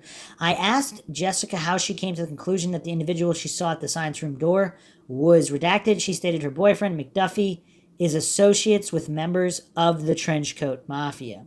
I asked her how close of an association her boyfriend has with this group. She stated she doesn't know, but he knew or knows quite a few of the members of the group. She then reiterated after she described the gunman she observed in Columbine High School that it was Patrick McDuffy that said it sounded like Redacted from the description that she gave. Jessica stated that the individual she observed in all black was carrying the long gun, was unable to get into the science room, and walked away from the door. Jessica stated after the party with the gun disappeared from the window that a teacher known as Mr. Sanders entered into the classroom from an adjoining classroom and that he had been shot in the back area. Jessica stated students then rendered aid to Mr. Sanders. Jessica told me she remained locked in the science room anywhere from 3 to 4 hours before they were removed by SWAT teams. After Jessica provided her initial statements, I then asked her to try and give me a description of the long gun that she saw the suspect carrying. She stated she could not tell me what the gun was as far as the brand or caliber. She just knew it was a long gun. Jessica did say that her friend Jennifer Small told her it was a sawed-off shotgun. Jessica was asked if she knew of any other individuals who belonged to the Trenchcoat Mafia other than the suspects that were initially at the school. She stated the only other person she knows involved in the group is a Joe Stair, and that she relayed the information that after she was taken from Columbine High School that she remembers seeing Stair north of the school near Clement Park at the soccer fields, and that Stair was talking with a law enforcement officer. She described Stair as being in a Columbine Rebels gym shirt and blue jeans, and she described his long blondish hair. Jessica said she saw him as she was being taken to Lakewood Elementary. I asked Jessica if she knew what her boyfriend McDuffy's relationship was with the Trenchcoat Mafia. Again, she told me he knows several members of the group, but she did not know the relationship, and as far as she knows, he is not a member of the group. Okay, so is it not Joe Stair that she saw that was redacted? So it's not Dylan or Joe Stair? Curious, so it's somebody else? Huh. This doesn't make a lot of sense. All right, let's get more mind-shocking. Cindy Barker, 5220. Report date May 27th, 99. Cindy Barker went to Columbine Library and allegedly saw one of the subjects who advised he had graduated from Columbine High School last year and that he was coming back on April 20th, 1999 to initiate the incident. This individual also had a website, rebel.com. Stephanie Bresci was also present with Barker at Columbine Library. Interview Cindy Barker regarding her contact with one of the CHS shooting subjects at the Columbine Library. Barker was interviewed on May 25th, 1999 at her residence in the presence of her mother. Barker told me she has no knowledge of the information contained within the lead sheet. She said Stephanie Bresci, who was also with her at the library following the shooting, might have further. Barker was in 5th hour PE class at the time of the shooting started. She was outside the gym doors in the hallway. She recalls that Mr. DeAngelis directed them into the gym. She recalls seeing smoke in the hall and that students hid in an equipment closet for 10 or 15 minutes. Then they went out the back gym doors and ran into the park. After that, they went to the Columbine Library. No further information. Weird. So there's a lot of these... Wow, so there's a lot of these initial reports, and then when they're followed up on, all of a sudden people forget stuff. Huh. This is a Columbine High School Task Force document. That's so weird.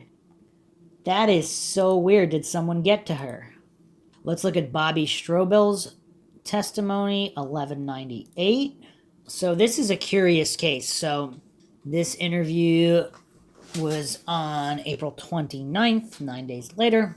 He provided the following information. On the morning of April 20th, 1999, Bobby Strobel was on his way to a banquet breakfast for his marketing class, but turned around and went home because he felt ill.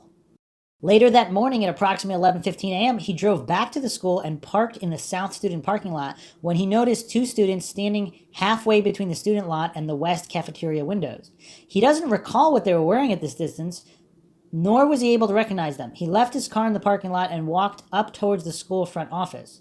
Another student was running towards him and told him that someone was in the school with machine guns and bombs. He went back to his car and drove it onto Pierce and continued to Bowles and then to a Gart Brothers store so that he can call his mother. He then drove around near the school area neighborhoods hoping to find his brother. He also stopped at the public library where he noted many Columbine students gathering. When he didn't locate his brother, he drove to his grandmother's house where he found his brother. Bobby never saw Klebold or Harris on Tuesday or Monday. The last time he saw them was at the prom. He noted that Klebold had a date, but that he did not know who the girl was. Klebold and Harris during their junior year were quiet and hung around together. Although he knew who the Trenchcoat Mafia were, he didn't think that Klebold and Harris were members during their junior year. During the past senior year, he noticed that Klebold and Harris would sometimes wear trench coats and hang around with others that he believed were in the Trenchcoat Mafia. He didn't see any other Trenchcoat Mafia members or associates the weekend before April 20th, 1999. Bobby provided the names of students that he believed were either in the Trenchcoat Mafia or were associates of the Trenchcoat Mafia as followed. 1. Joe Stair, graduated in 1998. 2. Chris Morris. 3. Robin Anderson. 4. Brian Sargent. 5. Brooks Brown. 6. Dustin Gordon.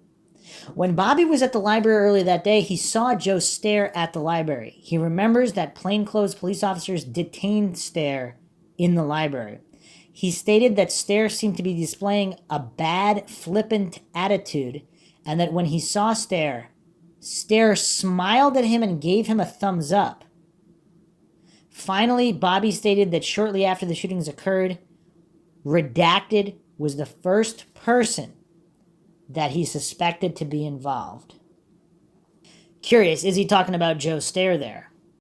And Joe Stair is number 1 on his list of Trenchcoat Mafia members or associates. Chris Morris is number 2. How well did he know Joe Stair? Why is he randomly giving him a thumbs up? So continuing the post here, psychological profile. According to Ashley Pimley, Joe Stair asked another girl if they were afraid of him. When she said no, he said, "We'll just have to try harder." Will Graber, 5599, says Stair carried a box of swords in his vehicle. He would clean them while on break at Pizza Hut.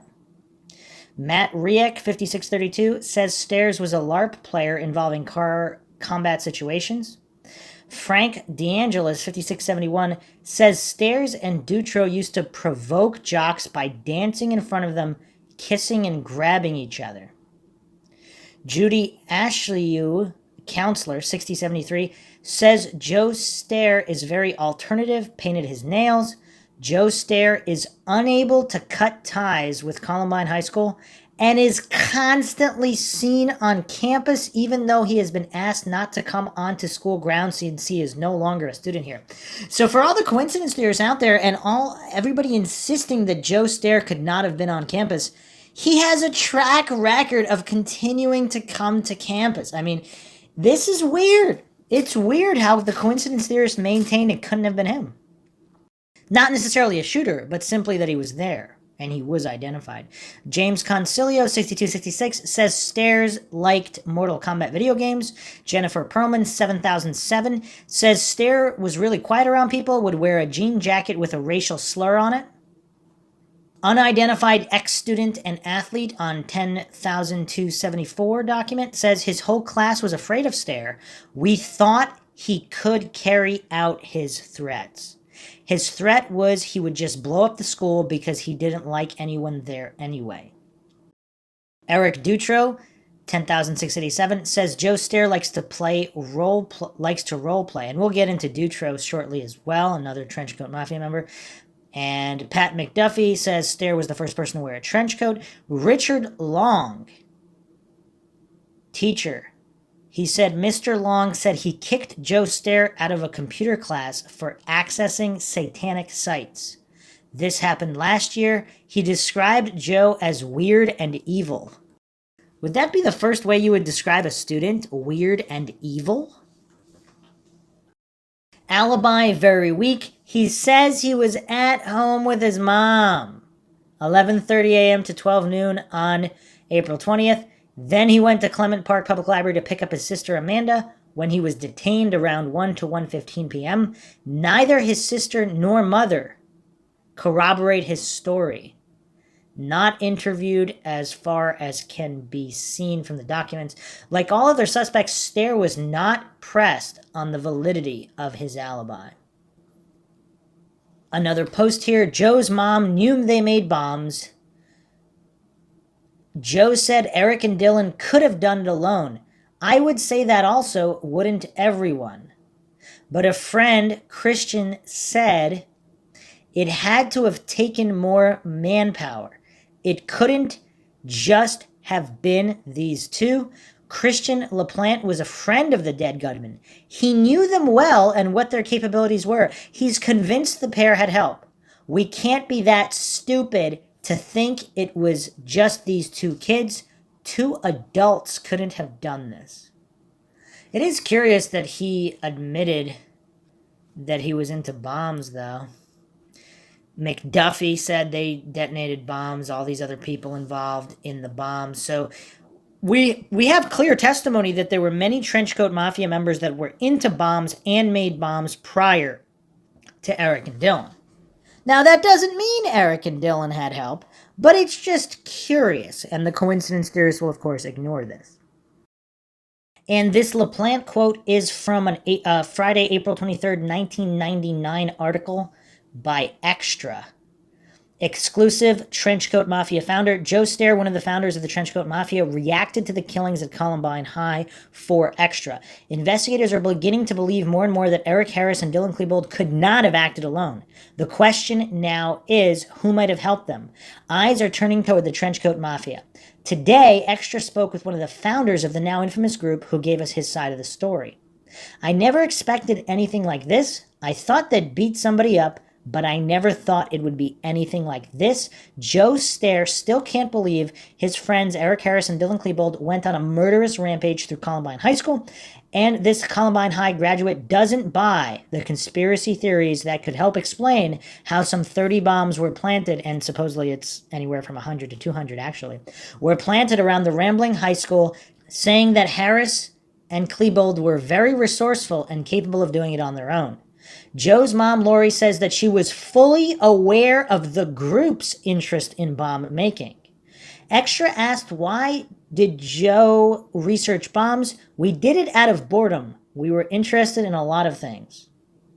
Cops are interested in finding out how the suspect snuck a bulky bomb weighing close to 30 pounds into the school's kitchen. A bomb made from propane tanks, like on a barbecue, that was fueled speculation that Harrison Klebold couldn't have acted alone. Some students said it might have happened Saturday night. After their prom in Denver, many students went to an after party at the school. When Dylan Klebold showed up decked out in tux and tails, many wondered why the boy who shunned social activities decided to attend.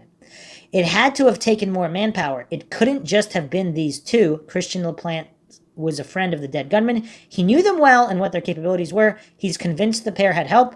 We can't be that stupid to think it was just these two kids. Two adults couldn't have done this. And isn't it curious how the more people research, the more friends Eric and Dylan seem to have? I mean, we're going on clearly over a dozen friends, some of them very close friends. I mean, it's kind of crazy. Another response here.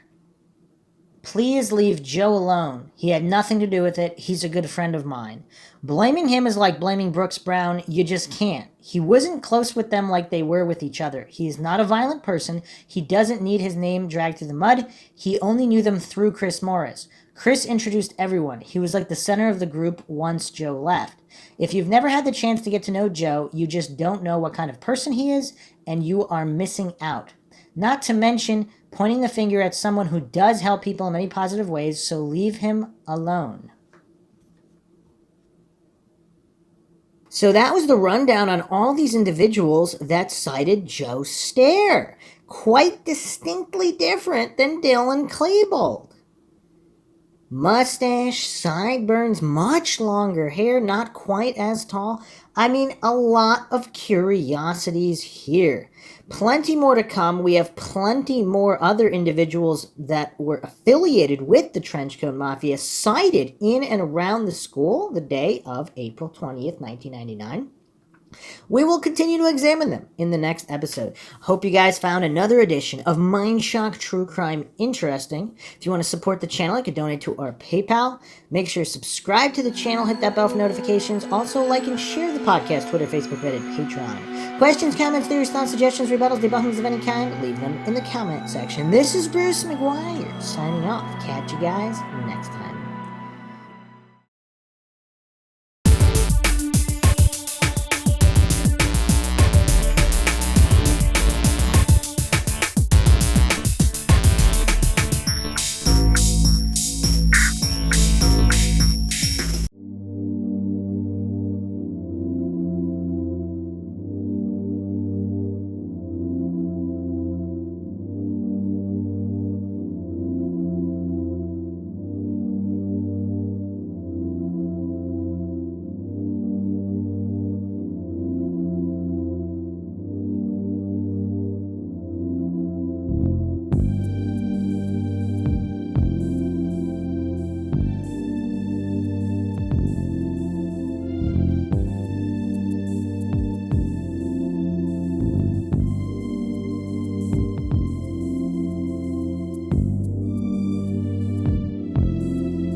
If you like audiobooks or audio shows, check out a free trial of Audible. Just click the link in the description.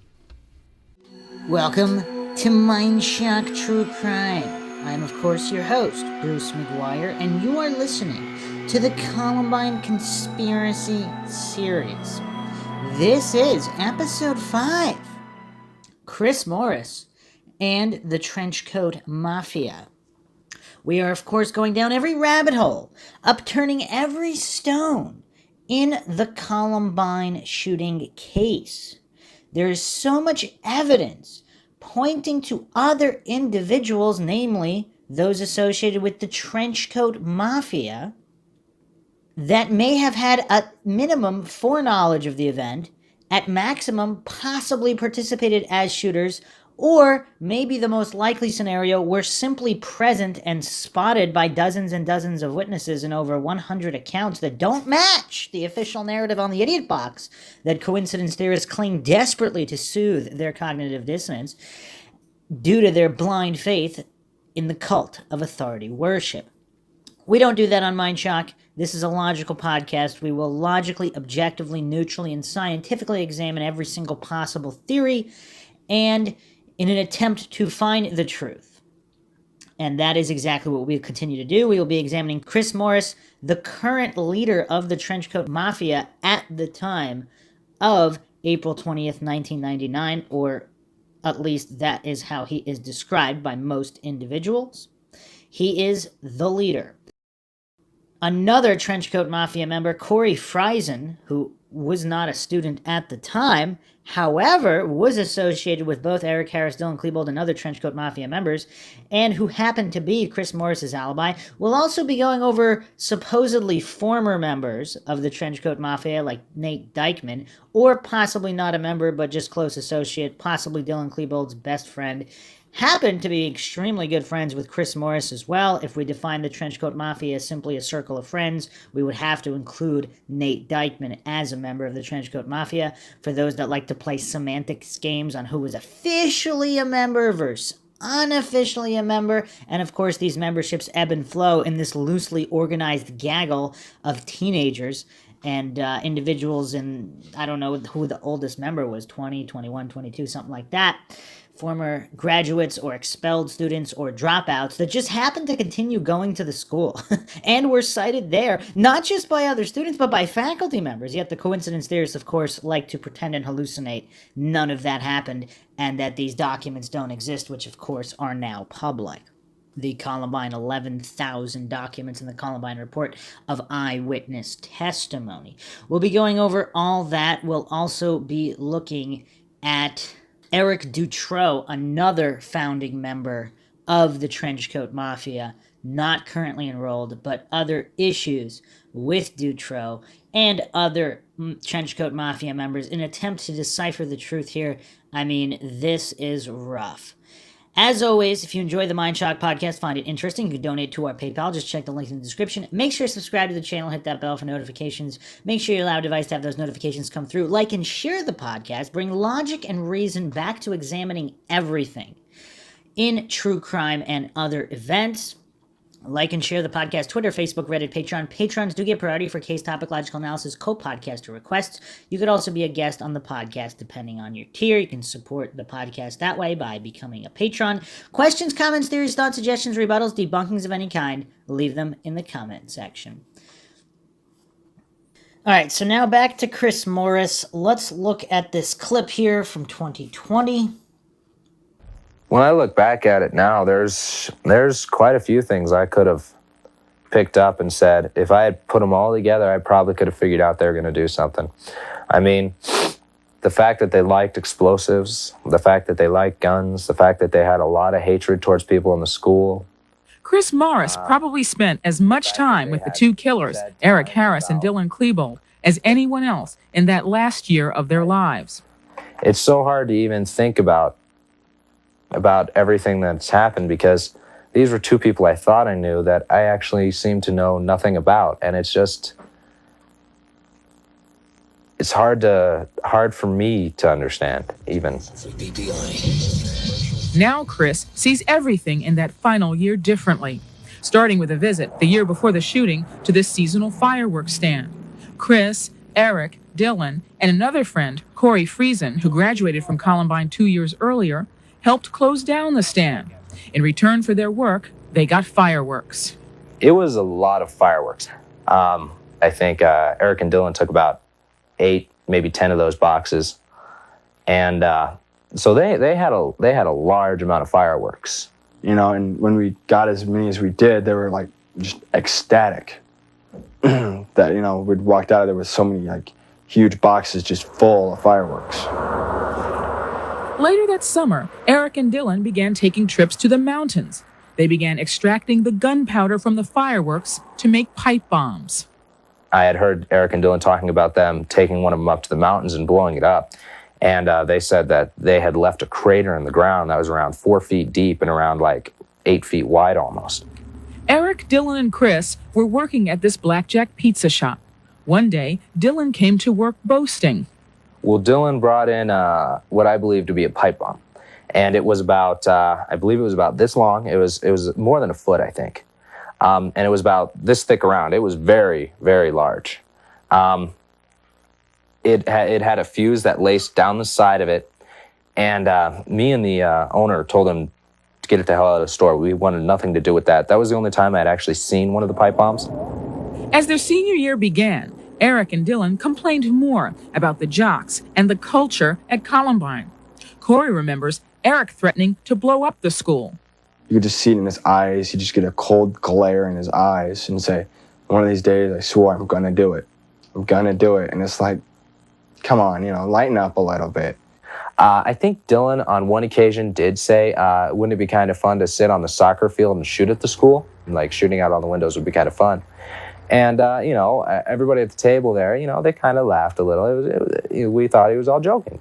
Chris and Corey say they know these statements sound horrible in the aftermath of the killings, but at the time, they didn't think of telling their parents, let alone the police. To them, it was just Eric and Dylan's twisted humor. Here you are, my good friend Dylan, almost halfway to school. What's up? How is it that their parents did not know? Chris says the little Eric and Dylan revealed to their friends they expertly hid from their parents. Ready to torpedoes, mister. I mean, Eric must have done a very good job of hiding his things, though, because his parents did search his room occasionally. In fact, Chris and Corey say Eric told them his father did find a pipe bomb. And Eric's like, yeah, did you hear? My dad found a pipe bomb. I'm like, oh, man, that's got to suck. I was like, you know, I figured, you know, he was going to be in, like, some really big trouble. All his punishment was to go up to the mountains with his dad and blow it up. But to this day, the Harrises have not commented on any of the events related to Columbine. Several months prior to the shooting, there was something more Eric couldn't hide: his ever-changing moods. I would say he actually did change over the year before the Columbine incident. When he'd hit some mood swings, he'd really get, you know, just that intense glare in his eyes. Apparently, his parents noticed too, and he was prescribed an antidepressant. And towards the end, I had been told that he actually stopped taking his medication. And sometimes it was almost frightening to see 1 minute how he was a very nice, happy, normal guy, and the next minute he was very, very angry, almost sinister at times. But only a week before the incident, nothing seemed to be bothering the two. In fact, Chris says, Dylan was very excited about going to college, and Eric also had plans. I remember Eric talking about the future. I remember Eric talking about he wanted to go to school, and he wanted to get some degrees in computers, and he wanted to work on computers and make games for a living. On April 20th, 1999, the day of the killings at Columbine, Chris finished his classes early and headed to Corey's house.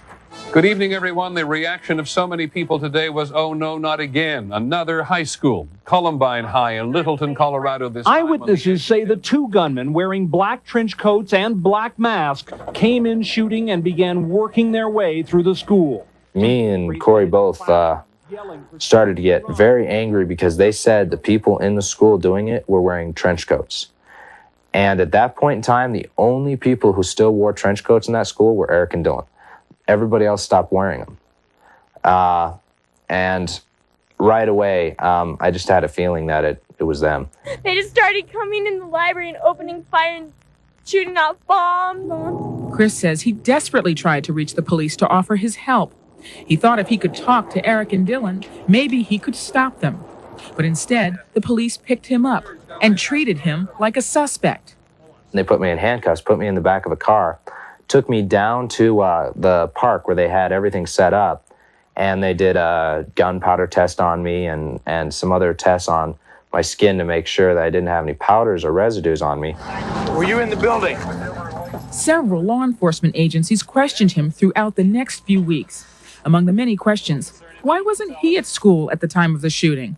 The police found it very interesting that I had skipped my 4th-hour class that day.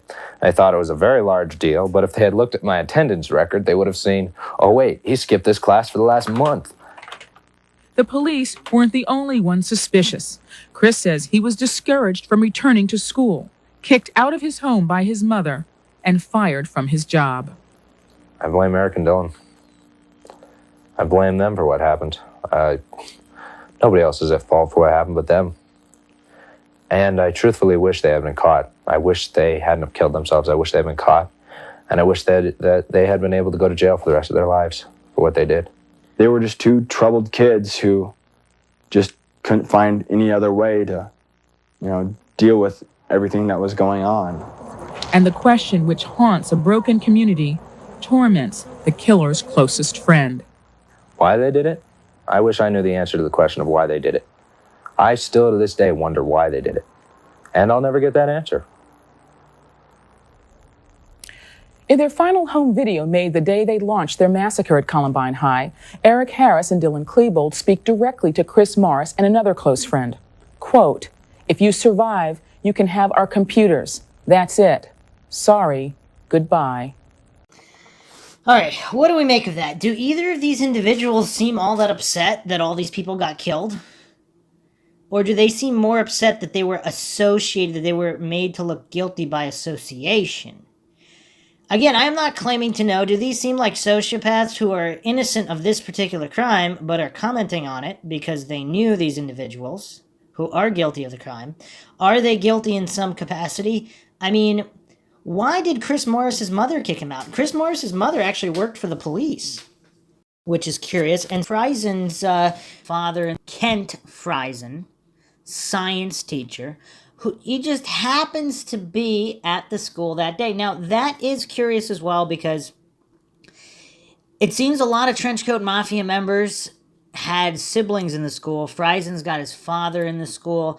That's a point against these individuals possibly being involved, unless they do so much drugs and they don't care about their family members if they die or not.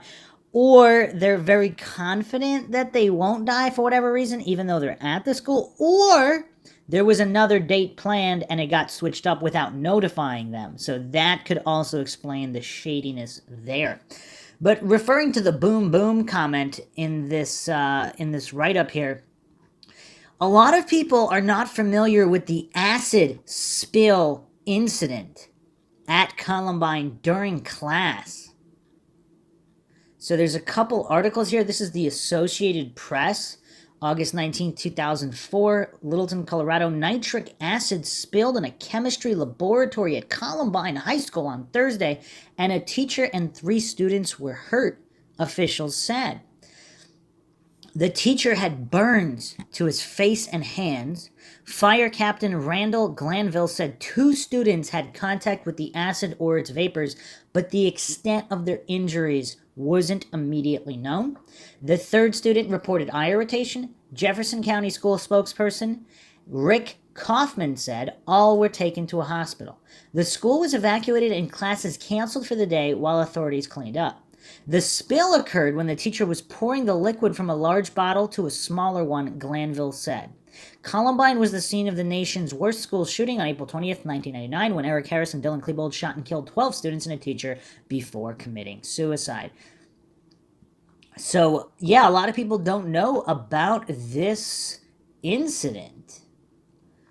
Here's another article. August 20th, 2004, 21 treated after accident in class by David Montero, Rocky Mountain News. 2 teachers and 19 students from Columbine High School were taken to hospitals Thursday after a nitric acid accident in a chemistry class closed the school. All were treated for minor injuries and released, school district officials said. Littleton Fire Department got a call from the school at 9:59 a.m. and arrived 5 minutes later with its hazardous materials unit. At 10:05 a.m., the school was locked down with students staying in their classrooms for nearly 2 hours as a safety precaution, officials said. But if there was a spill and it got into the air ducts, why, like acid vapor in the air ducts and they locked down? That's weird. The accident occurred when science teacher Kent Friesen was preparing for his 4th period chemistry class. Friesen, who does not have classes during 3rd period, was in preparatory room adjacent to the back of the class when he transferred nitric acid from a large container into a smaller container. There was an agent inside the smaller container that caused the nitric acid to flash into his face and release noxious fumes throughout the building, said Jefferson County School District spokesman Rick Kaufman. Luckily, it didn't get into his eyes, Kaufman said. Friesen said he quickly got into a decontamination shower inside the classroom while someone else dialed 911. Wayne Sill, a teacher in the adjacent classroom, hurried to Friesen's aid, as did 3 other students. "I'm fine," Friesen said later in his home. "It was minor injuries, that's all." Sill said he was doing well. George Moore, a 14-year-old freshman, said he first smelled a chlorine smell like a swimming pool right around 10 a.m. Students said an announcement came over the public address system telling them to stay in their classes, and word filtered down to teachers that there had been a chemical spill. I mean, wouldn't the best thing to be get out of there in a case of a chemical spill, not locked down for hours? That's so weird. I mean, it seems like this school district just does not have good responses to any kind of emergency situations. This is 2004. At least 10 Jefferson County Sheriff's Department patrol cars blocked nearby streets and fire engines were bumper to bumper alongside the school. Students were released from the school at 11:45 a.m. So they were trapped. They were locked down and trapped in the building with noxious and toxic fumes from an acid spill. This is how they do things in Columbine. This is so weird. Students were released from the school at 11:45 a.m. and waited in nearby Clement Park until a school official dismissed them at about 12:30 p.m. Throughout the day, officials tested the water and air for any remnants of the nitric acid, and Kaufman said by late Thursday afternoon, all tests were coming back neutral. They probably weren't neutral in the hour or two right after, though. He said there was no damage to the classroom and school would be in session today. Wow. Wow. All I can say is wow, but the coincidences don't end there. This is, of course, the Columbine case, where coincidence theorists just can have a field day with the amount of things they can ignorantly write off as coincidence. So apparently, Mr. Joe Stair, former Trenchcoat Mafia member, one of the main founders of the Trenchcoat Mafia, decided to comment on this. The day after, 2 days after. This is the comment he made on a forum, or at least someone with his name. "The student with eye irritation was my brother Josh. The hazmat folks gave him a decontamination shower and took him to the hospital. They gave him eye drops that he will need to take for the next week and Vicodin for any residual pain. From what he told me, everyone will be fine." I mean, they're just passing out Vicodin to teenagers? You need something that strong for just eye irritation? Wow, I mean, there's something seriously wrong with this entire area. But Joseph Stair also made this post. Actually, he responded to this other post. "The hazmat crew tested the air throughout the day. Why did they keep the kids in the building for 2 hours if it was in the air? Wouldn't it spread through the ventilation?" ? Joseph Stair responded here, "Heck if I know. That's how my brother got affected. His class was told to stay in their classroom and not leave, and they were in the classroom next to where the accident occurred from what my brother told me." I mean, this is just bizarre, because clearly the teacher can tell everybody, "Oh, it's a spill, let's get out of the building right now." I mean, clearly it's not some kind of terroristic situation. Wow, that's crazy. That's just so crazy. So the other thing with Kent Friesen, apparently he was the teacher. He was nicknamed Kent Boom Boom Friesen because, of course, nitric acid is used to make explosives, and in 1999, Kent Friesen made things go boom in his classroom. Just another one of these weird curiosities. Again, coincidentally, his son is Corey Friesen, one of the main original members, who also happened to go with Eric and Dylan to a fireworks stand. I mean, this is crazy. Also, supposedly, some witnesses on April 20th, they thought that it was Kent Boom Boom Friesen who was just making explosions in the classroom as part of experiments on April 20th. Just another one of those weird coincidences. Supposedly, Kent Boom Boom Friesen was also friends with Chris Morris, since that was his son's good friend, Corey Friesen's friend. So that's kind of weird. It's kind of weird. I wonder if Corey Friesen, Chris Morris, Joe Stair had asked Kent Boom Boom Friesen any questions about possibly explosive compounds. Now, what's really curious, though, is, of course, if he thought it was all innocent, let's say it's all innocent, he doesn't think he's helping anybody hurt anybody, but he did give them some kind of information because he thought it would maybe spark some interest in chemistry and science. After the fact, what would he say about that? I mean, Columbine is just weird. I mean, if people haven't learned that by now, I really don't know what to say. I mean, I don't know if that would be number one on my places to live or to send teenagers to school. I mean, it's kind of curious. The Chris Morris Friesen situation is curious, and their alibi is each other. I mean, it's curious. It's curious, the amount of coincidences here. I mean, I don't know what to make of it.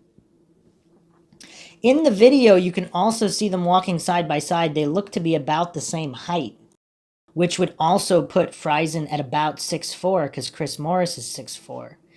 So that's curious. Yet another guy. Friesen's yet another almost 6.5-foot behemoth, like all of these trenchcoat mafia guys. I mean, it's just awfully convenient, isn't it? I mean, it's just weird. So commenting on this Chris Morris, Corey Friesen interview. Again, Tappa Talk here. Lord Carpenter posted this March 4th, 2015. There are a lot of interesting things said in that interview, like information about Harris and Klebold's future plans. None other than Corey Friesen helping Harris and Klebold to obtain boxes of fireworks that the latter two later used in construction and testing of pipe bombs. They purportedly received it from a mysterious fireworks stand that they helped close down. I think there are references to this in the Jefferson County Sheriff's Office documents, but it seems a little strange that 3 high school students would be paid for what presumably took hours of physical labor in fireworks instead of money. Does anyone know anything more about the fireworks stand? Interesting that Morris's closest friend and alibi witness, Friesen, son of the shady Kent Boom Boom Friesen, was involved in hooking Harris and Klebold up with materials for these activities. He talks about how Harris's father found a pipe bomb in his room, and rather than giving him any kind of punishment, took him into the mountains where he and Klebold had been testing their bombs to detonate it. Morris seems upset about this, and early in the clip mentions an interest in explosives as one of the warning signs that he should have put together regarding Harris and Klebold. He also states that Klebold had once showed off a pipe bomb at Blackjack Pizza, and that he and his boss told him to get it the hell out of there. All of this seems a little curious in light of Morris's reputed interest in constructing bombs. Morris mentions their hatred of other students as another warning sign, which is also strange considering that his reputation as a mean kid and his past knife fights, as well as the Trenchcoat Mafia's general attitude toward the rest of the student body, would seem to cast him as someone who didn't exactly like those at Columbine High either. He tells one definite lie, which is a very significant one. He says that Harris and Klebold were the only Columbine students still wearing trench coats at the time of the massacre. There is also footage of his arrest at the scene, and a police officer can be heard asking Morris if he was in the school. He does not answer. He and Friesen really try hard to cast them as the only guilty parties. What I find very interesting is that not only was Morris fired from his job and asked not to return to school after the attack, but his own mother, a police officer, was so suspicious that she kicked him out of the house. I seriously doubt that she would have done this unless she had a reason to believe that he was really involved. It just doesn't ring true that his mother would kick him out simply because he was initially suspected of involvement and soon cleared. There must be something he isn't saying about this, and it's very intriguing. Also, if his mother is a police officer or works for the police, whatever capacity she works for the police in, if other police had given her certain information that was damning, who knows what she might do? Another response here. Yeah, I saw this one a while back. The thing I remember the most is that Morris got kicked out of his house after April 20th, as even his family thought he was involved in the shooting. On rewatching, he sure seems broken up about it all, sniff. The things he is saying, I'll never know why they did it, just make no sense at all. Edit, on a more technical note, Morris has an odd physique. I'm not trying to insult him, but it's pretty unique and identifiable, even from a distance, which is my point. He doesn't really look heavy when you just see his headshot in the interview, but in the medium-long shots, when he's walking across the grass with Friesen, his body has a weird eggplant shape to it, like his torso and legs are huge, and his head is normal-sized, but still small for the rest of his body. Another response, I see what you mean, and considering Morris's strange shape, it seems that every single one of the suspects identified by witnesses had a rather memorable appearance. In Perry's case, almost comically so. Very difficult to imagine Harris or Klebold being mistaken for any of them. Regarding the I'll never know what they did it comment, especially when Morris himself told investigators that Harris had been mouthing off to him about how fun it would be to kill the jocks, a conversation that he, of course, wanted nothing more of. He tells a different story to anyone asking, I suppose, and all of them are supposed to put an unrealistic distance between him and the conspiracy. He claims that Harris and Klebold were the only trench coaters at Columbine by April 20th is particularly absurd. I'd be very interested in what his mother has to say. I think everybody would be. Nate Dykman, page 25881.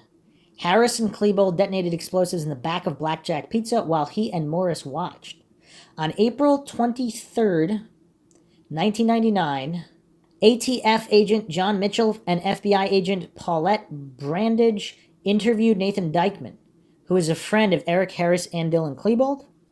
Dykman denied an involvement or knowledge of the shootings at Columbine High School. Dykman did tell agents Mitchell and Brundage that in the fall of '97, he and Christopher Morris were behind the Blackjack Pizza when Harris and Klebold exploded a CO cartridge device. So clearly they're all involved in the explosives and have been for quite some time. So Chris Morris's claims here are bizarre and might possibly be just straight up outright lies. And he really doesn't seem all that upset. Even in the end, he said he wished they lived so they can stand trial. Wouldn't it be better to just wish that nobody had died in the first place? It seems he's got all of this anger, either manufactured or not, towards Eric and Dylan, but no compassion at all for anybody else, and he doesn't seem that upset. Other posts here, Chris Morris was definitely a character. He refused to move while standing in front of cars, pulled knives on people, and wrote morbid death poems.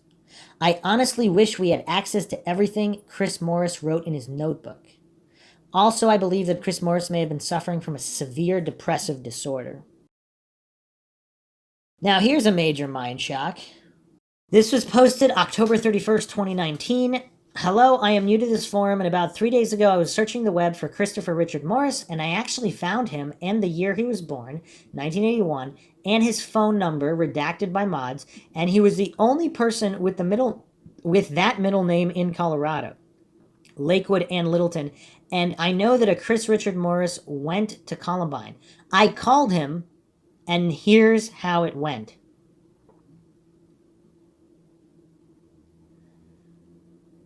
Chris answered, hello, Chris Morris.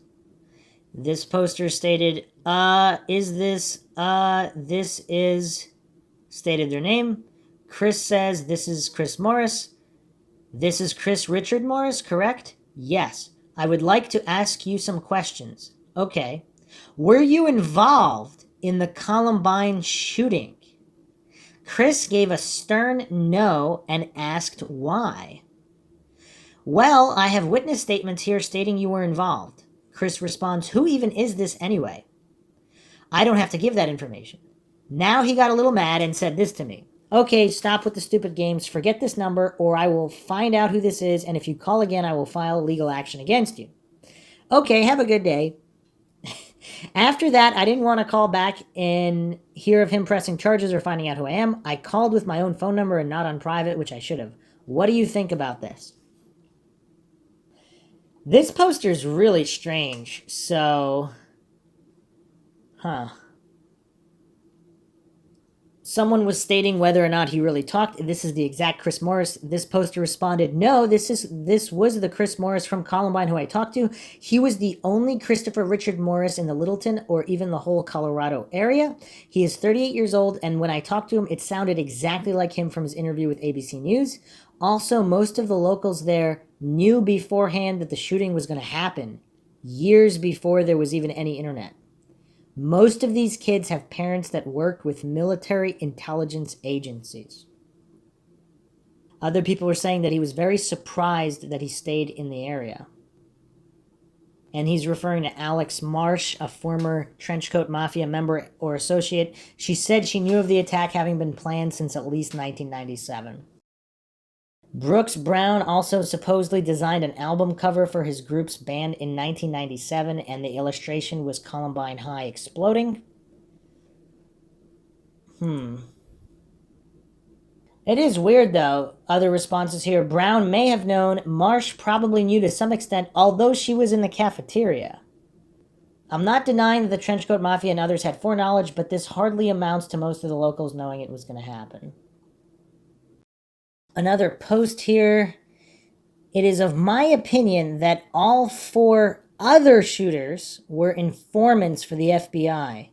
Remember, all these guys had criminal records and were possibly given a deal they could not refuse in exchange for erasing their criminal record and no prosecution for this crime. They also implicated their friends, Eric and Dylan, to police and the feds as the only 2 shooters of this whole incident. This is also how I believe Eric and Dylan were let off of their diversionary program early, months before the due date, and their criminal records expunged. How else can you explain Dwayne Fusilier taking control of the investigation when he had a son who went to Columbine and associated with the Trenchcoat Mafia? Not to mention that all but one of the 7 investigatory teams were headed or co-headed by an FBI man. The one exception was the team headed by CBI, a man who himself was ex-FBI. These other shooters were snitches and pieces of expletive for participating in a crime like this and then wanting to snitch on others for no criminal charges. That's low. A few more posts on Chris Morris. Chris Morris is a piece of expletive. He's pathetic, trying to deflect the attention away from him, trying to make it sound like he's a good boy that would never associate with that type of behavior. You can tell by his demeanor that he's definitely a sociopath. Another response, 100% agree. It's infuriating to see him lie through his teeth. A lot of student interviews seem to portray him as being even more extreme than Harris and Klebold, pulling knives, starting fights, detonating bombs, and abusing his girlfriends. Another response, exactly. I love his BS story of how he went to the school to try to talk to them. Like, yeah, okay, sure, Chris. He was just trying to cover his own ass. I honestly hope those demons torment him, but then again, he's a sociopath, so probably not. Another poster, I remember watching that interview and thinking, this guy is one bad liar. Let's look at some commentary on this video and some astute comments that slipped through the cracks on the sham subreddit Columbine. Posted 3 years ago by user since deleted. Chris Morris's mother suspected he was involved. I firmly believe Chris Morris knows a lot more about everything than he's let on. Even in his interview with the news, he seems very arrogant and purposely trying to create sound bites. His demeanor is off, though. He seems less upset over the killings and more upset on people linking him to it by his friendship with Dylan and Eric, which he seems to try to downplay big time, even though on everyone else's account he was very close with them both. Another response, I doubt Chris Morris was involved in the massacre, but he probably did help with testing firecrackers. Eric was discussing napalm with him. Other posters, sorry I need to reword what I meant. I don't believe he was actually involved in the shooting, but I do believe he was aware of what was going to happen. There's a difference, and so other posters here. I think a lot of people aware, including Eric's dad, when he heard of the shooting, first thing he thought was Eric. Responses, there's a difference between figuring he was likely involved and actually skipping class so you're not in school when it goes down. Same with Brooks. He believed Eric right away when he told him to skip. I agree. I guess there is something these guys will have to live with for the rest of their lives. Brooks seemed more remorseful at least, while Morris seemed to like the attention and talk about himself. Things don't add up. So many people seem to know about it, yet nobody actually knew about it. I can see why the Browns were so persistent with everything involving this case. They saw it coming. Even though Brooks Brown apparently had no idea what was going on in his interaction with Eric right before the shooting, stalled him long enough to save a few lives.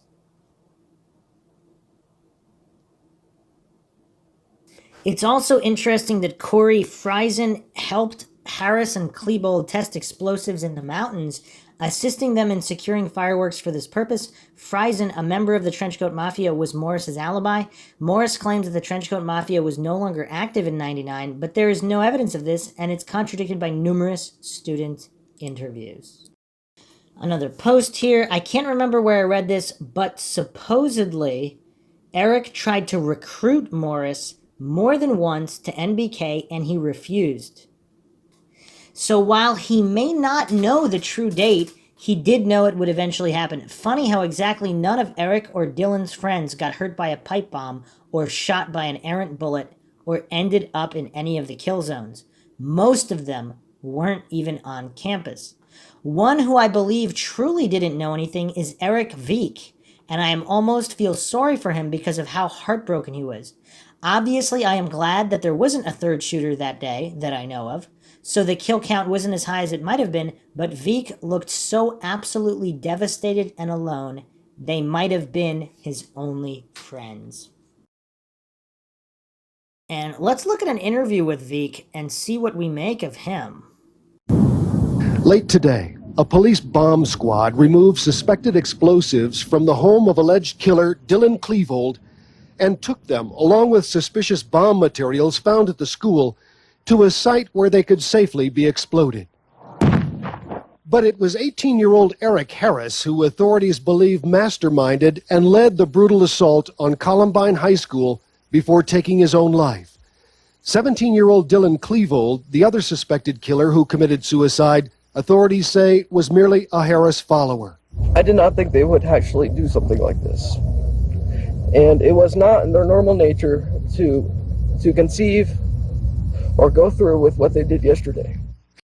So short, but he does genuinely seem distraught. His body language, his delivery, completely different than pretty much everybody other than maybe Brooks Brown in that original interview. On April 21st, Brooks Brown does seem off, kind of emotional, but again, completely contradictory to interview with Joe Stair, who just can't stop smiling. I mean, what is up with that? I don't know what to make of that. It's really, really bizarre.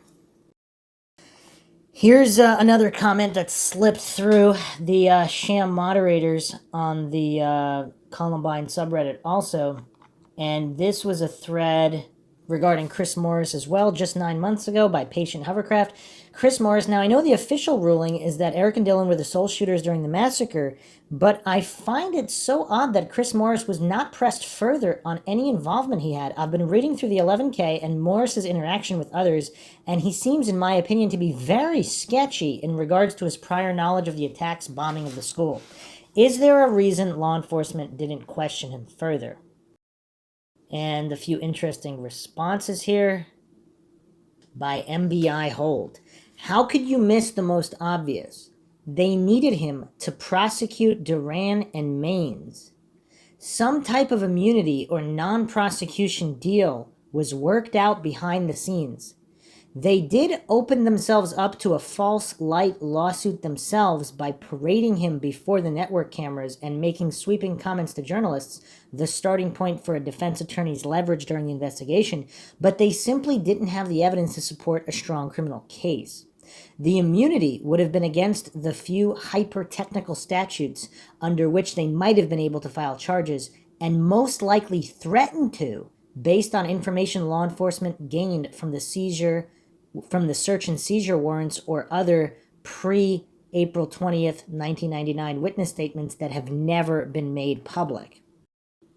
It was an old-fashioned tit-for-tat. In case you were wondering about his mysteriousness, with the benefit of a common name, he left the general area under the pretext of having been thrown out by his mother and began his post-teenage life elsewhere to wisely reduce any remaining risk, however, of arrest prosecution.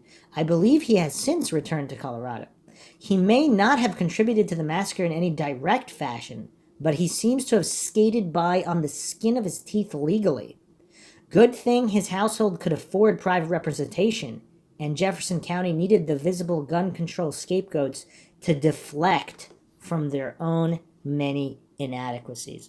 Very, very astute post there. Curious. Very, very curious. So Chris Morris is also the one who tried to bait Phil Duran in a wiretap, a call made from an FBI office. So let me first go into what happened to Philip Duran. This is a June 24th, 2000 article by Howard Pankratz, Denver Post legal affairs writer. And this is Denver Post. Duran gets 4.5-year term. A judge sentenced a teary-eyed Philip Duran to 4.5 years in prison Friday for introducing Columbine High killers Eric Harris and Dylan Klebold to the man who sold them one of their 4 guns. Klebold fired the Tech DC-9 automatic handgun 55 times, killing Corey DePuter, Daniel Robauer, John Tomlin, and Lauren Townsend, and wounding 2 others. I apologize to you for my part and ask for your forgiveness, Duran told more than 50 relatives of victims. I am willing to take my punishment, Duran, 23, said before being led handcuffed from the courtroom. I'm sorry I had anything to do with it. I'm sorry you had to come today because of my involvement. At the time of the April 20th, 99 shootings, which left 15 dead and 21 wounded, Duran's younger brother and sister were in the school. His sister hid under a desk. While dozens of Duran's friends and family attended the hearing to show support, even more turned out in honor of the victims and to close the criminal proceedings stemming from the massacre. For more than 2.5 hours, victims' families quieted the courtroom with eloquent eulogies. They also placed blame squarely on Duran's shoulders. Mr. Duran, you have broken the law because you chose to ignore it, said Dawn Anna Townsend's mother. You knew Harris and Klebold were underage. No, Mr. Duran, you didn't pull the trigger on the Tech 9, but you were the money runner. You had knowledge and you participated in it. You were at the head of the line. After the sentencing, Jeffco County DA Dave Thomas said there will never be closure to Columbine. It is too huge of an event, Thomas said, but he called the sentence by District Court Judge Thomas Woodward fair. This sentence goes a long way in deterring people who would give guns to kids, said the prosecutor, Steve Jensen. 4.5 years is a very long sentence for someone who has never been in trouble before. Duran had worked at a neighborhood blackjack pizza shop with Harris and Klebold, as well as all these other Trenchcoat Mafia members. When Harris and Klebold told Duran they wanted to buy guns, Duran introduced them in January 99 to friend Mark Maines at a gun show. Maines sold them a Tech DC-9 for $500, with Duran ferrying the final $200 payment from the killer to Maines. Maines, 23, pleaded guilty in August to providing a handgun to minors. He was sentenced in November to 6 years in prison.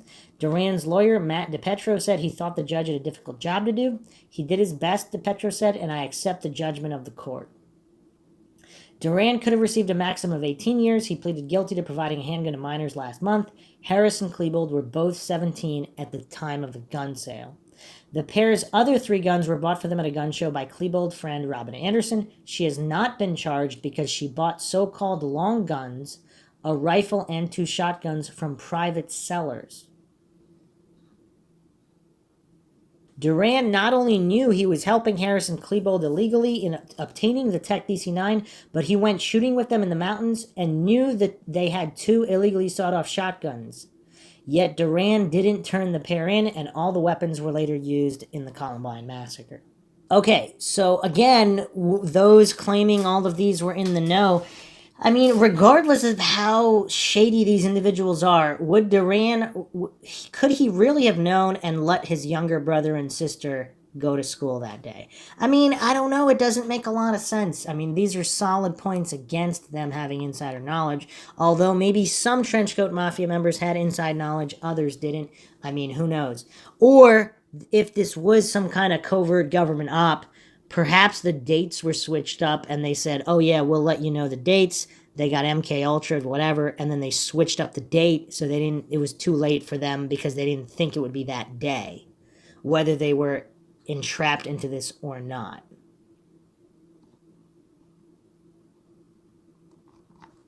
So regarding the wiretap, and also supposedly a lot of the evidence, it is theorized Chris Morris supplied a lot of the information for those convictions of Maines and Duran. But regarding this wiretap, this was being discussed April 14th, 2021. Was this wiretapped convo used against Duran in his trial? Duran almost seems suspicious of Morris the whole time, never admitting how Eric and Dylan acquired their weapons. He does mention seeing them with guns, but only because the Rampart Range video was being broadcast on the news and Duran is clearly visible. Did Morris record anyone else? Maines, perhaps. Some posts here. Duran was the only one who Morris tried to rope in. Although I agree with you, it does seem like Duran may have been less than oblivious about the situation. Every time Morris tried to lead him in an incriminating direction, he didn't take the bait. Part of me wonders if he suspected it was a setup. Another post here. I'm always impressed what a Boy Scout Chris portrayed himself to be. Very quick to report things after the fact. But let's look at what he knew prior to the massacre and note how comfortable Eric and Dylan were sharing information with him. Chris knew they were making explosive devices and even saw a pipe bomb in Dylan's possession. He knew they'd purchased guns and taken them shooting. Eric supposedly tried to recruit Chris by sharing fantasies about shooting up the school with him, and Chris makes an appearance in Hitman for Hire.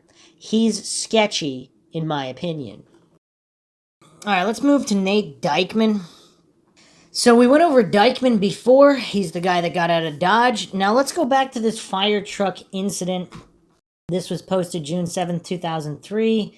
Someone's going over the dispatch tapes, and his name is supposedly in the dispatch tapes regarding the fire truck.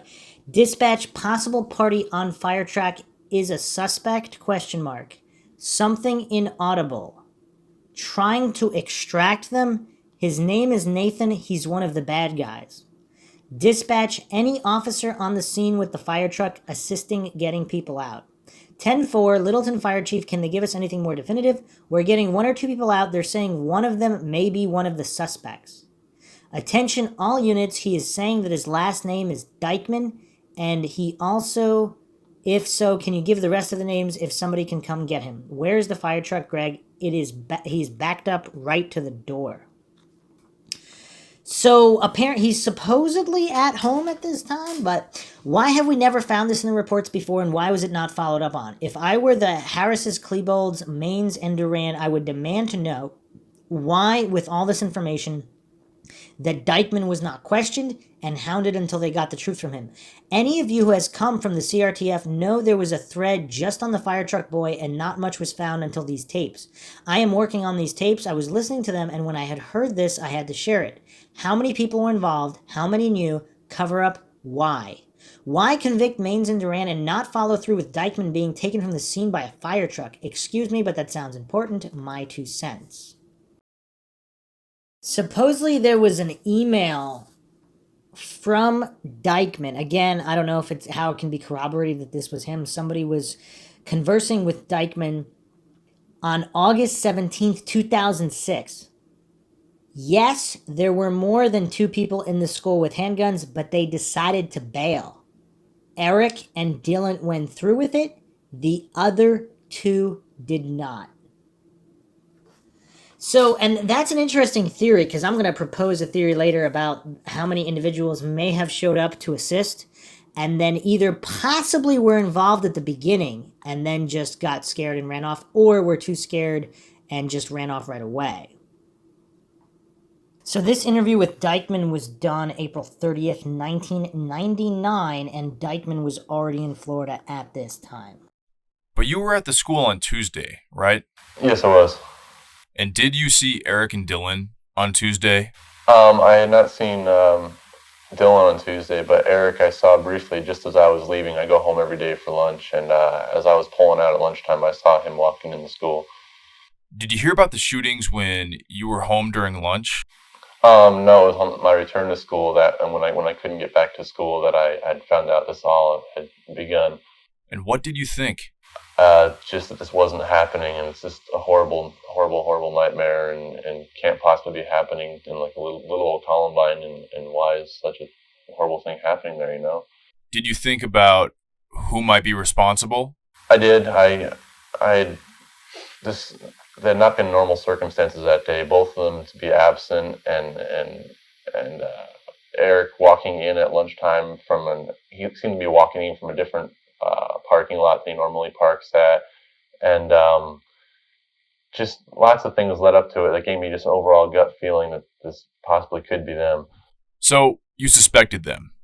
And what was other than walking in from the wrong parking lot and just feeling that something might be wrong, was there something in your mind that said to you, this might be Dylan and Eric? Just the fact that both of them were absent on the same day, and usually if Dylan's absent or going to be absent, knows it. He usually does. He'll tell me where he's going, or I'll hear something from him. But I hadn't heard anything all day or the previous day about him being gone. But I gather you called the Klebold's. Yeah, I was fairly soon, and suggested to them that Dylan might be one of the shooters. Well, I'd called first, just as concerned. I was calling all my friends, trying to make sure that they got out and they were okay. And Dylan's parents I called last, because I called him with the hope that he was there and be okay and everything. And it basically eased up to me telling them that I think that he was involved in it, and I think he could possibly be in the school. You were talking to Mr. Klebold. Yes, I was the one that broke into Mr. Klebold, who you know very well, having spent so much time at their house. Yeah. And what did he say when you said Dylan might be one of the shooters? He was just in shock. He was speechless, and I honestly thought he was gonna drop the phone. He just could not believe that this could possibly be happening, and his son was involved in this. And he said, please keep me informed on whatever you hear. And he got off the phone with me to contact the authorities. Now, you were a very close friend of Dylan's. And from what we've read and heard, Dylan and Eric felt that they were hated. They were called weirdo freaks, fag. And yet you were his friend. Were they hated? Were they gay? Definitely, neither of them were gay. Dylan, as far as the whole hated issue goes, he really could care less. He had his own friends. He was graduating soon, accepted to University of Arizona, had a real bright future ahead of him, could really care less what anybody said. He knew he had his friends, and his friends loved him, and that's all that really mattered to him. Well, then how can you, as his friend, I'm sure you've thought about this so much, do you have any way of explaining what happened, what triggered? Absolutely none. Using that word that day? Absolutely none whatsoever. I can't fathom what must have been going through their minds to ever do something like this. I mean, especially being so close to graduation. I mean, if the students really were bothering them that bad, just the fact alone that we were graduating in 2 weeks should have been some incentive, just to be done with it and gone. But did you see other kids taunting him? Dylan never, and Dylan, I'm pretty sure, never had a problem with it, but Eric, yes, they taunt him and harass him in the halls and make fun of the music he listened to, and yeah. But not Dylan? Not Dylan. Dylan. Did you know that he was obsessed with Hitler and Nazis and swastikas. Any feeling about that? Any expression of that? Dylan never was, but Eric had. We would always doodle swastikas and such, and talk about Hitler and stuff. He was in German class a lot, so I figured maybe some of it had to do with studying in German class, and it was all part of the class or something. So I never really gave it much thought. Nathan, you went on the Saturday night preceding the shootings. You went to the prom, I gather, along with Dylan. Yes, I did. Shared a limousine with your dates. Yeah. The four of you. Actually, there was 12 of us total. 12 of you in the... All right. Tell me what Dylan was like that night. What his attitude was. He's just 3 days away at that point from carrying out this horrific act. There were signs that it had been planned for such a long time. So, what was his attitude on that Saturday night? Just like you should be at your senior prom. We were just having a wonderful time, a great night. First time in a limo for both me and Dylan. We love the company we're with. The food's great. The evening's great. Everything is going perfect as planned, and no hints whatsoever at anything that could possibly be wrong. I mean, we're just having a great time. It's our senior prom, and we're enjoying it like we should be. Tell me about the moment you went out together to get a cigarette. Yeah, it was after dinner, and we stepped out. He wanted to have a cigarette and let me come with him, and we just, talked about future plans, how this would all be wrapping up pretty shortly. He'd be going to the University of Arizona, and I'd be moving here to Florida to go to school for Microsoft, and we talked about reunion plans and what we hoped each other would have accomplished by the time reunion rolled around. And he was talking about the future. Yeah, that's the scary part, is he was talking about the future, and I honestly believe in my heart that he intended to be here right now. Let me talk to you a little bit about the Klebold's, because you said you called the Klebold's on that day, and you know the family well. Have you seen them since the shootings? I had stopped in and visited with them and gave them my respects just before I left for Florida. How are they doing? They're doing as well as I guess can be expected. But their son Byron was having difficulties with it, and I think really just needed to talk to all Dylan's friends that he possibly could.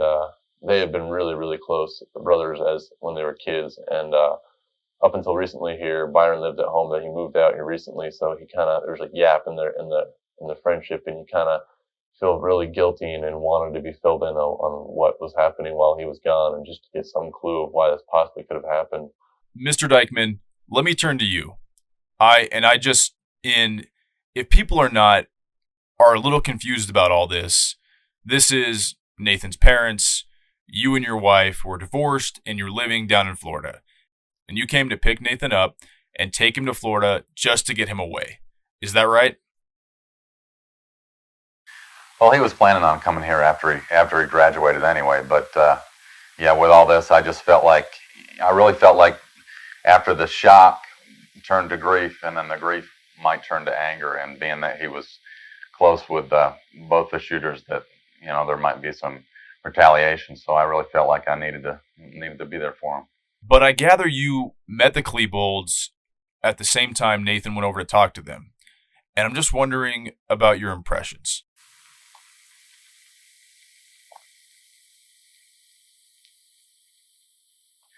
I just can't begin to relay to you the profound sense of grief I felt for these people. It was real similar to the grief I felt when I went to the memorial ceremony with 70,000 people, except this was different. These people are like completely isolated. The community has a community to support the families of the victims, but these people just have nobody. They're like in a glass cage, and they have no more pieces to this puzzle than anybody else has. It's just.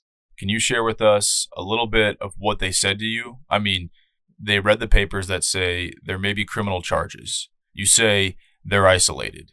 What did they say to you, Mr. Dykman? I met a family that sits down at Sunday dinner with their kids and share banter at the table. I met a father who who tinkers on old BMWs, and his kids share that love. And I met a mother that had her baby just ripped away from her right when she was getting ready to see him spread his wings, And Mr. Klebold has said that his son would always come talk to him if he had something on his mind. It may take a few days, but he said he was always there to listen to him, and they had a great relationship, and neither one of them ever saw this coming. And there was nothing in the room. For example, there were no hints. There were no guns.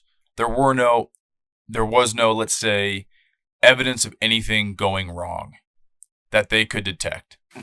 No, just a normal kid with a normal room. Nathan could probably explain that to you better, but by the time we got there, the room was completely ravaged, and anything that was his that was important was gone anyway. But no. Nathan, do you think there are any signs that people missed? Was there any hint? I mean, you say you suspected on Tuesday that perhaps it was these two boys, so there must have been something that was going on that made people think, Eric. Just all the events leading up to that day, just like them both being absent on the same day. It's just a feeling I can't explain. Something's just not right, and not necessarily a bad thing, but something's just out of the ordinary that day.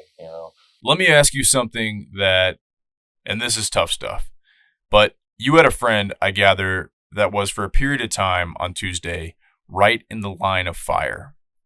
There was a gun held right to one of your friends' heads, I guess on Tuesday. Is that right? Yeah, my best friend Tim Castle was held at gunpoint by Dylan. And it was Dylan who had the gun to his head. Yeah. But Dylan did not shoot your friend, right? No, from what I gathered from Tim, I guess Dylan saw him and thought it was Tim, and then I guess snapped out of it for a moment, and then motioned Tim to get out. And of course, Tim didn't waste a second, just got the heck out of there. Did Tim tell you who was pulling the trigger, who was doing the shooting? Who was it? Which of these two was killing people? Or were both? He didn't really ever mention that to me. He was just in shock that this could be happening. I mean, Tim's the kind of guy that's always happy-go-lucky, cracking jokes always, and to see him just shook up and scared and crying was just, it's amazing to see him. I can't even begin to put it into words. It's just somebody, it's totally not like him to see him this upset, and he just, can't believe it's happening. We know now that Dylan's girlfriend, somehow or other, got him some guns or got some guns. Were there guns around? Did other kids have guns? In my 4 years at Columbine, I have never once seen a gun, never once seen any drugs in the hall, no weapons at all of any caliber I've ever seen at Columbine. Columbine's been a great school, and to the best of my knowledge, has been clean of any weapons or drugs. Did you know that Dylan and Eric were collecting guns? I did not. Do you know, you must know Dylan's girlfriend, because you were together at the prom. Robin, correct? Yeah, she wasn't really a girlfriend. She was just they went as friends to the prom together. Well, whatever the relationship is, can you describe her to us, or what you think her role might possibly have been? I cannot possibly believe that she had anything to do with this, any prior knowledge to this. Why not? And she's just a wonderful person, loving person that loves anybody, and a hard worker, and a very responsible young lady. Well, Nathan, I appreciate your being with us. Thank you. And we appreciate your father being with us as well. I know these are tough times for you, and I hope you're doing okay. This is very hard when your friends are going through this, and we'll talk to you again. Thanks very much. All right. Thank you. Thank you. All right, so interesting interview. Obviously, he doesn't mention the fire truck and this dispatch, which if people can nail that down, I don't know. I don't know if that can be verified, but apparently these individuals doing the research, they're pretty solid here on these forums. They usually have reference documents or links, and I don't know. Apparently, you could buy a copy of the transcript from a website. I don't know if that's still available or not. I don't know who has it. It does not appear to be online. But if that's true, that Nathan Dykman identified himself and for whatever reason, dispatch thought he was one of the suspects. But even if he wasn't, that seems to really not match up with his story here. And then the emails, if they truly are for him, he's saying that other people showed up with guns, but they didn't go through with it, which is also curious. Either way, it seems he knows more than he has said. All right, let's move on to some lesser talked about members before we get to Perry and Sargent here. We do have a Eric Dutro, Columbine in 96 and 97, part of the original Trenchcoat Mafia and friends with Joe Stair. This is another individual, other than Sargent, I think this was the only other short guy. Apparently he was only 5'2". And supposedly him and Joe Stair were wicked trouble together against the jocks, according to reports. The dean, Peter Horvath, described Joe Stair and Eric Dutro as the ringleaders of the Trenchcoat Mafia group last year, 97 and 98, and described Joe as being a good student and very respectful, but stated that Eric Dutro was, quote, a dark, mean kid and flat out a-hole, end quote. That's how the dean of the school, Peter Horvath, is describing this student. Wow. Peter recalled that during an incident last school year, Eric Dutro was involved. He asked one of the subjects, do you believe in God? Joe graduated from Columbine last year, 98. Eric Dutro was expelled from school that same year due to drug violations on school grounds.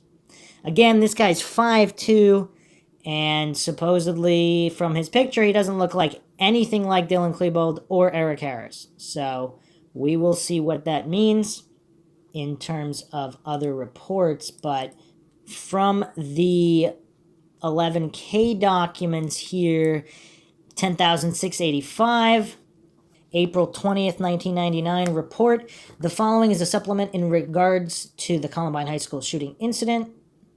This report being dictated by Detective Jim Vonderow, Arvada Police Department. Law enforcement interviewed Eric S. Dutro on April 28, 1999 at approximately 11:25, since it had been known that he was a present or past member of the Trenchcoat Mafia when he attended Columbine High School. The following interview took place in an office in Eric Dutro's present school, Colorado Finest Alternative School in Englewood, Colorado. He further stated that no law enforcement officer has spoke to him yet regarding the Columbine High School incident, but that Jeffco Deputy Don Estep had been trying to get in touch with him in order to conduct an interview. Eric Dutro stated he used to attend Columbine High School from 94 to 97, then switched schools to the school that he's presently attending. He stated that he did make the switch because he was being teased by students and faculty at Columbine High School. I mean, the dean did call him an a-hole. Although he would not specifically identify any faculty members at Columbine High School, he stated that they would single him out and unduly harass him. He stated that it was usually either the football coaches or the principal, Frank DeAngelis. He stated that the students were even more cruel to him, although he again would not give any specific names. He stated that they would call him a freak and sometimes corner him in the halls and throw things at him or call him a faggot. He stated that the kids that did this were people from all different groups within the school structure. I'm guessing that means not just jocks. Eric Dutro stated that while attending Columbine, he was on the OM team, which he identified as being the Odyssey of the Mind team. He stated that this was a school-sanctioned function, with him competing against teams from other schools. He stated that some of the members on the team included Adelina Escobel, Sarah Hibschweiler, Mark Lee, and Sarah Merschhausen. He further states that the team's photograph is in the 97 Columbine High School yearbook, with most of the members in this photograph. He stated that he would have been in the senior class of 98 had he graduated from Columbine High School. Dutro advised the interviewing officers that several of the people who he ran around with at Columbine High included Michelle Boudreau and Joe Stair. He further stated that he has known Joe Stair since the 8th grade. He stated that the last time he saw either of these two individuals or even talked to them had been almost a year. And do we believe that? Dutro stated he does have a computer at home, but he currently does not have internet access with it. He stated that he received a new computer Christmas 98, and that at the present time, his old computer does not work. He stated that previously he did receive email on the Prodigy internet, but cannot recall what his username was before December 98. He further stated that he has never talked to anyone specifically on the internet. Do we believe that? He has a computer with the internet at one point and doesn't talk to anybody on it. He stated that his Prodigy account is still active and that he has not canceled it at this time. He further stated that because of modem problems, he cannot really get into his new computer to do anything. And do we believe that?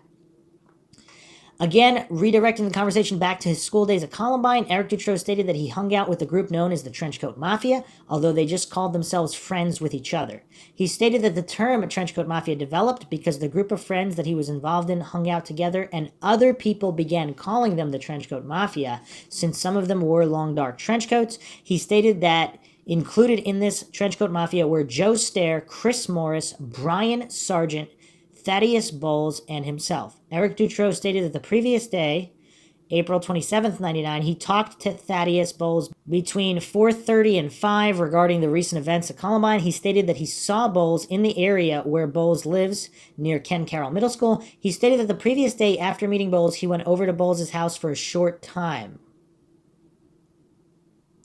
He stated that Tad Bowles was very upset because people were trying to blame him for the incident at Columbine High School. He stated that both Bowles and he agreed it was a bad thing that happened at the school and added that Tad Bowles feels that the media had been blaming him for this incident. Isn't that weird? It's like they had to agree that it was a bad thing? That's a weird phrasing. He further stated that Tad Bowles did not say who he thought was involved in the incident at Columbine. Curious. Eric Dutrow further states that he also talked to Abigail Bowles, Tad's sister, while he was at the Bowles residence, but she did not have much to say regarding the shooting incident. Dutrow stated that before the shooting incident at Columbine High on April 20th, it had been 3 weeks since he was near the school. He stated that the last time he was there, he took a walk in Clement Park between the hours of 7 and 8 p.m. He stated that he does live close to the school and can walk from his house over to Clement Park.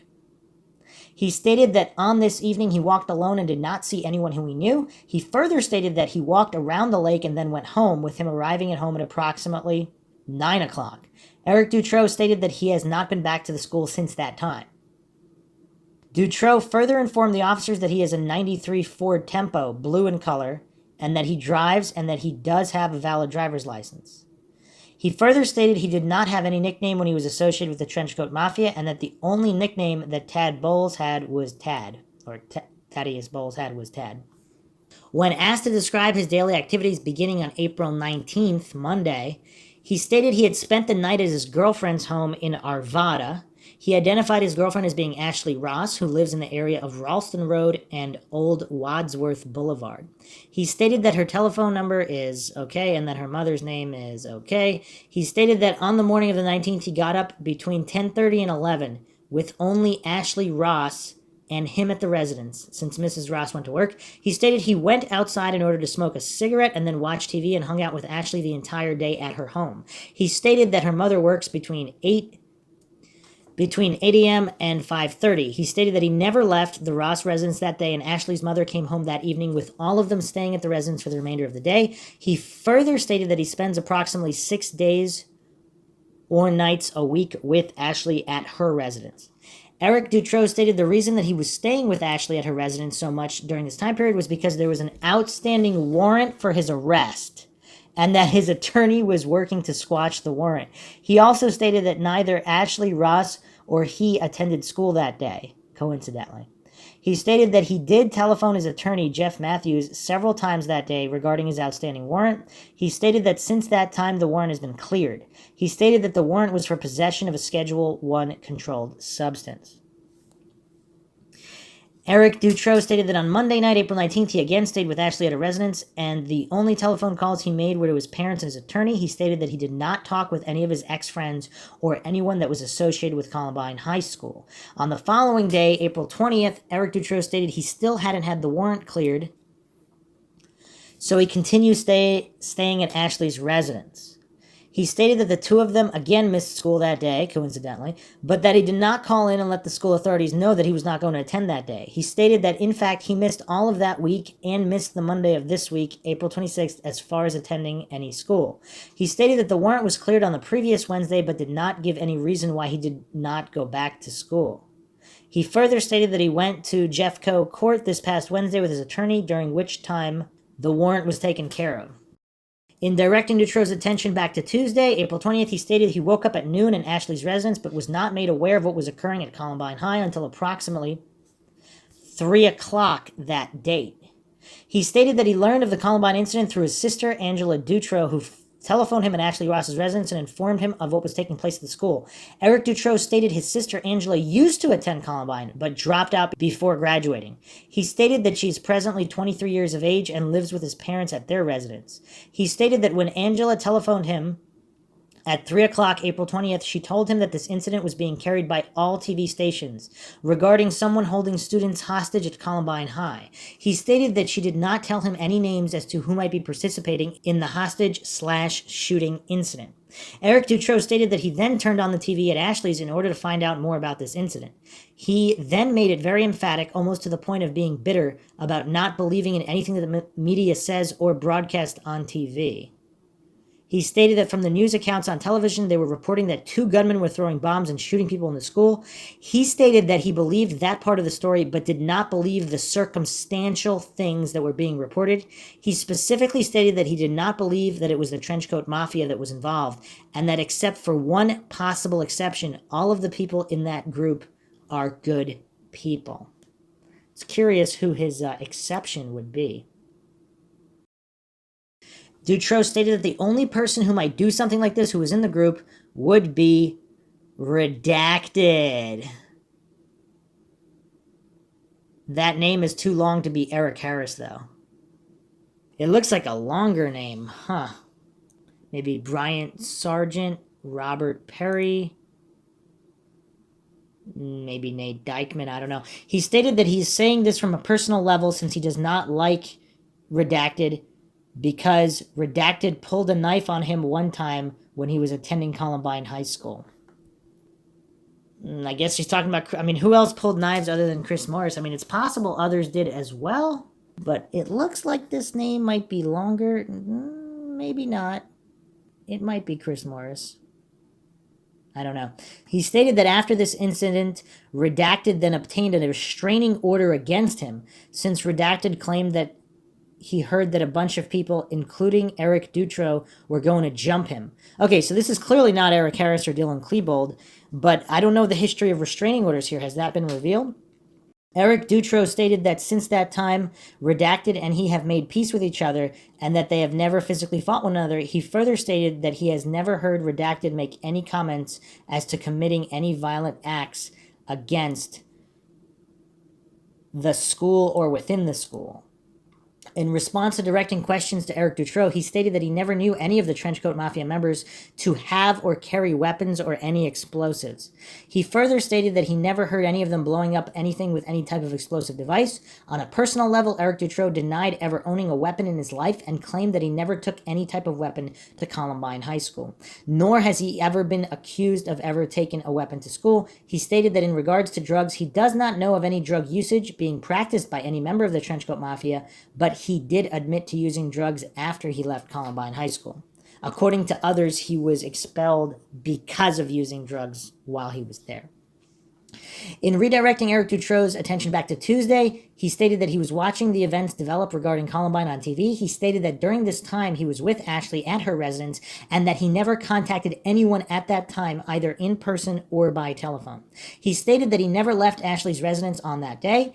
Eric Dutro stated that he was pretty much in total disbelief that this was occurring at Columbine High School. He further stated that he has not seen anyone on television newscasts that he used to hang out with at Columbine High School. Dutro admitted that the previous day he drove by Columbine High School. What? Didn't he say he didn't leave his girlfriend's house that day either? Okay, we got some contradictions, Mr. Dutro. Dutro admitted that the previous day he drove by Columbine, but that he never stopped to see the school or stopped to see the memorial displays. Oh, okay, so this is during the interview, so this is over a week later. He admitted, okay, that makes sense. He drove by Columbine High School, but that he never stopped to see the school or stopped to see the memorial displays in Clement Park. He stated that was the first time since the incident occurred that he had been near the school. He again stated that he had not been near or on the school grounds for the past 3 weeks. He stated when he did his drive by the school the previous day, Ashley Ross was with him. He stated that the reason he was even in the area was because he went to his house and that he had a dental appointment at approximately 3:30. He stated that after the dental appointment, he then met with Tad Bowles between 4 and 4:30, and during that meeting with Tad, Ashley Ross was also with him. In discussing who might possibly be involved in the Columbine High School incident, he stated that that was the first time he heard that Eric Harris and Dylan Klebold were involved was on Tuesday, April 20th, either during that evening or on the following Wednesday evening, with this being broadcast on television. He again stated that he did not believe this was true because it was coming from the media, that he had not been able to confirm the fact at the time. Eric Dutrow stated that at the present time, he doesn't really know what to believe in regards to Eric Harris and Dylan Klebold being involved in this incident. Wow, that's curious. So a week later, he's not sure what to believe. He's not convinced, I guess. He stated that he has only talked to these two individuals on several occasions and that they were really not within the group known as the Trenchcoat Mafia. He further stated that he has never seen Chris Morris or any of the Trenchcoat Mafia members with Eric Harris or Dylan Klebold, which, again, he might be telling the truth, but plenty of other people have seen. Okay, Eric Dutrow advised the officers that he never actually knew Eric Harris or Dylan Klebold, and that the first time he recognized them was when he was in 11th grade, prior to him dropping out of Columbine High School. He stated that he has not had any type of contact with them since leaving Columbine. He further stated that he has not even heard their names mentioned by anyone else within the Trenchcoat Mafia group. Which theoretically could also be true, because if Dutrow is hanging out with other guys that aren't hanging out with Eric or Dylan, but it appears like a lot of the members did hang out with them, so I don't know. When asked if he had any knowledge of other participants besides Harris or Klebold, he stated he had no idea who else might be involved. He again stated that he feels that the media is very biased when it comes to reporting any additional participants, but that at the present time, he doesn't know if any other people are involved. He further stated that he cannot think of anyone else that would be involved, but feels there might be a possibility based upon the number of explosives or bombs that were used in this incident. Following up on that point, he stated that he never knew any of the Trenchcoat Mafia members to be involved in any type of activity, including bombs or explosive devices. Eric Dutrow stated he does not know anyone who was killed at Columbine on a personal basis, but he did state that there is a possibility that some of the victims were the same people who harassed him when he was attending Columbine. He further stated that he has seen some of their photographs in the papers or pictures on TV. When questioned about any involvement with members of the Trenchcoat Mafia had in regards to Nazism or the study of Hitler, he stated that none of them were involved in this type of activity. He further stated that he could not believe the media on this point because he can't believe anyone would even want to idolize Hitler. Dutrow stated that he had not heard anyone at Colorado Finest Alternative School talk about who could have been involved in this tragic incident at Columbine High. Upon meeting Dutrow for this interview, he was wearing a black trench coat, which he stated he had for the past 3 years. He stated that his parents bought it for him at Sam's Club per his request, since he initially was looking for a Halloween costume and was going to use it for a Dracula outfit. He stated that the Dracula outfit did not work out, but that he liked the trench coat so much he began wearing it. In discussing specific individuals, Dutrow stated the last time he talked to Eric was 1.5 years ago, before he left Columbine High. Dutrow described Harris as being a loner, which all the more prompted Dutrow to want to become his friend. He stated that Eric Harris never talked about any violent acts or doing anything violent during his association with him. He further stated that when he knew Eric Harris at Columbine, he does not believe that Harris owned a trench coat at that time. Dutrow also stated he has never been to Harris's home. In regards to Klebold, Dutrow stated he assumes that he has talked to Dylan in the past, but he can't recall specifically when that was or what the discussion would have been about. He also stated that when he knew Dylan Klebold at Columbine, Klebold did not own a trench coat at that time. In discussing his association with Joe Stair, he stated that Stair is a lot like him as far as being dorky and a loner who is being picked on by other people. He stated that Joe Stair and he became associates because the two of them were being picked on by other people, and that they agreed that they really didn't care about these other people as long as they had a friendship between the two of them. Dutrow stated that Stair never talked to him or in general about getting a gun or blowing things up. Eric Dutrow then became quite emphatic about the point that both Joe Stair and he did not like guns or bombs, even though Stair admitted his interest in bombs, and feels that guns should have never been invented. Wow, is he really laying it on thick for this investigator? He stated that the last time he personally talked to Stair was 10 or 11 months ago. He further stated that he also does not know if Joe Stair hung out with Harris or Klebold. Dutroux stated that he believes that Joe Stair graduated last year from Columbine but does not know what he has been doing at the present time. Dutroux also admitted to having been to Joe Stair's house in the past. He stated that Joe Stair likes to roleplay, likes video games. He stated that people don't like Joe Stair, but that he personally thinks that Joe is a great guy. He stated that people don't like Joe Stair because he comes off as a non-people person, although that is a mistaken identity. He's such a great guy that he doesn't hang out with him anymore. I mean, does any of this add up? Dutroux stated that he does not believe Joe Stair had a trench coat during the time he knew him at Columbine. So he's not sure? When asked, the investigators did a good follow-up. When asked by the investigators that if he thought that Joe Stair was such a great guy, why has he not had contact with him for the past 10 or 11 months? Eric Dutroux stated that the reason was because he had been busy with school and just wants to go home and sleep. So he doesn't have time for friends? I don't know, man. This is weird. Does anybody buy this from Dutroux? Does anybody buy what he's selling? Dutroux stated that he cannot think of anyone else who might be involved in this incident at Columbine other than maybe Redacted, who might have more knowledge than what is being said by him. Dutroux went on to state, however, that Redacted is not the violent type who would do such a thing, as has been done to Columbine High School. So even though this guy's like a knife puller threatening people's lives, he's not the violent type to do this. Okay. Upon request by investigators, Dutroux produced his driver's license. Okay, and it states he's 5'2", 140 pounds. So that's all we have on Dutroux. For now, anyway. I guess he might have been talking about Brian Sargent as well.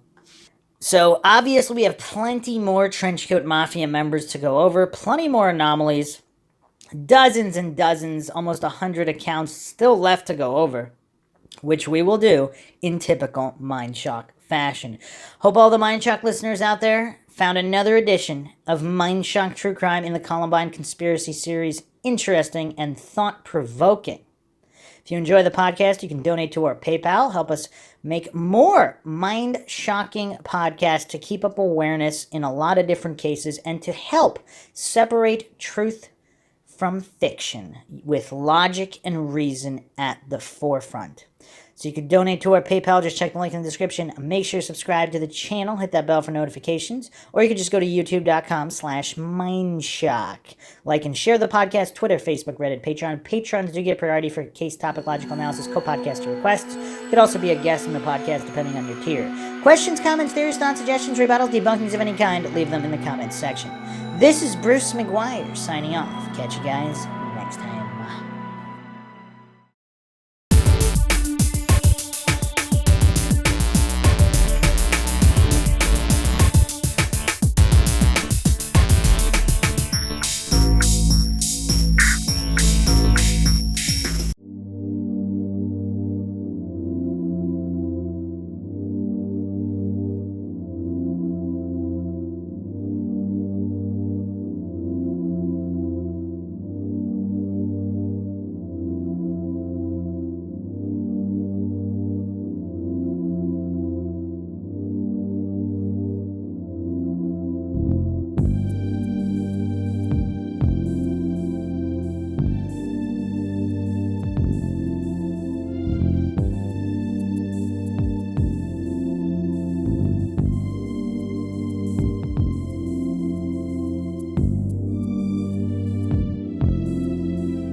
If you like audiobooks or audio shows, check out a free trial of Audible. Just click the link in the description. Welcome to Mindshock True Crime. You're listening to the Columbine Conspiracy Series. I am your host, Bruce McGuire. This is episode 6, even more Trenchcoat Mafia members. Believe it or not, we have just scraped the surface of the Trenchcoat Mafia and the Columbine Conspiracy. We will be discussing in this episode other members like Eric Alt and their association with the members we already went over, founding members of the Trenchcoat Mafia. We'll also be going over other guys who don't get much attention that also have a lot of strange and mysterious circumstances surrounding them, like one David Caravan, as well as Michael Chlebek. These guys are in the reports, and there's some funny business. There's something afoot regarding not only just their testimonies, but other people's testimonies regarding them. Now, again, this is Mindshock, where the only thing we know for sure is that we don't know anything for sure. I am not alleging anything is true or untrue. We don't fall for logical fallacies here on Mindshock. Maybe there were other shooters. Maybe there were not other shooters. Maybe there were simply other Trenchcoat Mafia members who happened to be there, and then their presence was denied. Maybe they were given immunity in exchange for information they may have had about Eric Harris and Dylan Klebold. Once police gave them immunity, what are they going to do after that? There's just so much shady business regarding the Columbine event. And that is what the Mindshock series aims to do, is to uncover and decipher a lot of this shady business. It's possible some of these other Trenchcoat Mafia members were actually good guys in this particular instance. And perhaps they were trying to somehow subvert or trying to get Eric Harris or Dylan Klebold to change their minds in some way. And when they couldn't, they left. And the truth of that perhaps cannot be known for other reasons, other variables that we don't know about. Here on Mindshock, unlike mainstream idiot box programming, we don't hallucinate to know all the variables at play. There are, of course, many unknown unknowns. Variables that we don't even know we don't know about. I mean, obviously we have the known unknowns. We have the question marks that we have no answers for. But there are also unknown unknowns, and it's very important to keep that in mind. So you don't end up like one of these Dunning-Kruger goof coincidence theorists spewing logical fallacies to justify their blind faith in authorities that they worship like a cult. Whatever the official narrative is what it is. And of course, we have all of history showing that the official narratives on the Idiot Box are not usually true. Very rarely are they true. So we will continue our examinations. As always, if you enjoy the Mindshock podcast, you can donate to our PayPal, help support the channel, help us get more mind-shocking content out there in a variety of series and topics. Just check the link in the description. Make sure you subscribe to the channel, hit that bell for notifications, make sure you allow your device to have those notifications come through, like and share this podcast, Twitter, Facebook, Reddit, Patreon. Patrons do get priority for case topic, logical analysis, co-podcaster requests. You could also be a guest on the podcast depending on your tier. Questions, comments, theories, thoughts, suggestions, rebuttals, debunkings of any kind, leave them in the comment section. All right, let's move on to Eric Alt, yet another one of these Erics, of which apparently there's no shortage of. Eric Alt, I could not find a photograph of. This guy seemingly flies incredibly under the radar. Of course, there is the missing 1998 Columbine yearbook, which has been scrubbed from the internet, and he is not in the 97 yearbook.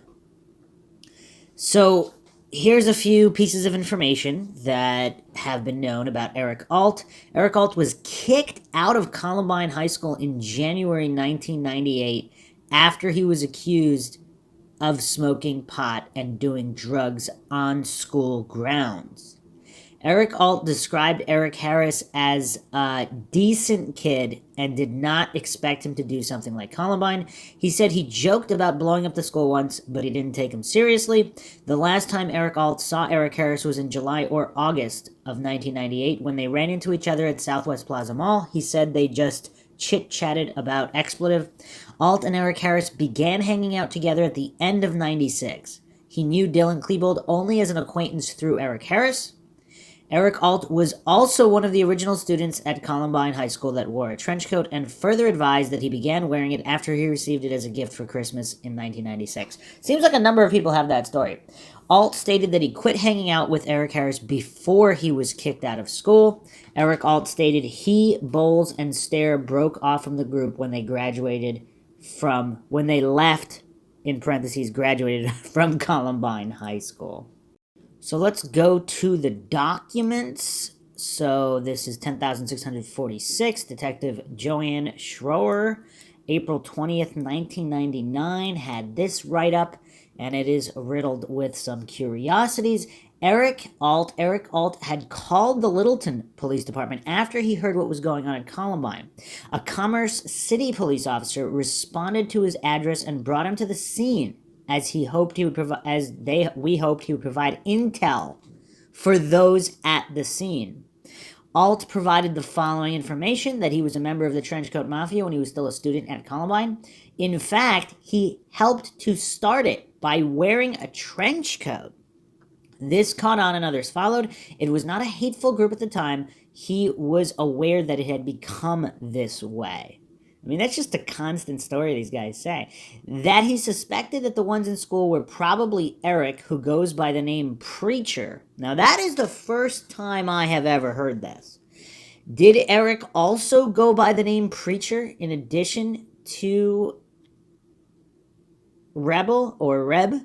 Or is this a case of just confusion among high school kids? A lot of people say, oh, they had inconsistent testimonies. Well, yeah, that could be for a number of reasons. Obviously, one, deception, which could be split into several different groups. Deceptions not because they were involved in the shooting in any way or even had knowledge of the shooting. Simply they wanted to distance themselves from Eric and Dylan, which many were saying were in the Trenchcoat Mafia. Or, of course, they did know something, but not that specifically, that they were going to shoot up the school that day or bomb the school, whatever the case may be. Or that they did have some kind of insider knowledge that, again, you can split that up into two categories. They had insider knowledge, but they didn't believe it was true or that it was going to happen. So why would they reveal that? Because that would make themselves look guilty. Or, of course, they did have insider knowledge, they believed it, and they didn't care. Or you could even make a third category, that they assisted in some fashion. So these are all variables that need to be considered and not fall for these black and white fallacies like all these coincidence theorists or other so-called researchers fall for.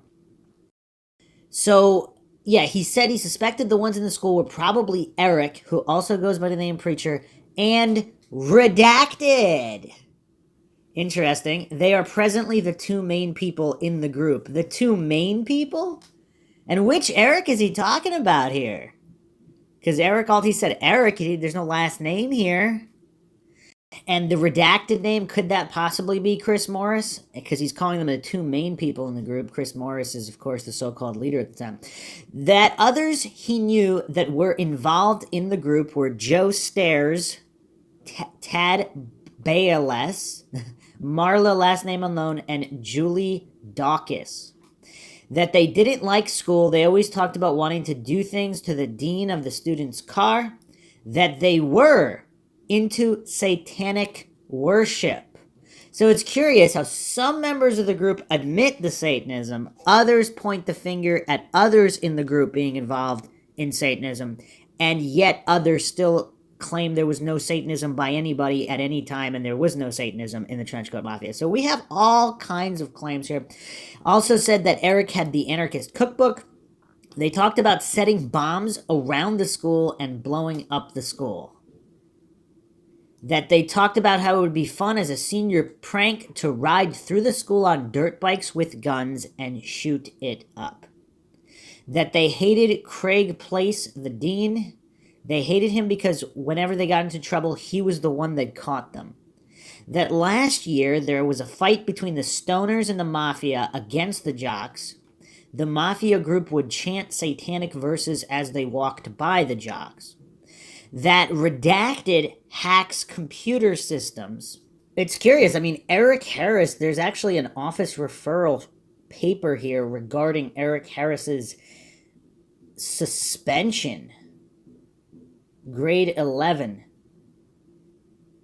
for hacking into the computer system. Apparently, it was a 3-day suspension, and this was Eric Harris, Dylan Klebold, and 2 other individuals, one of whom was Zach Heckler.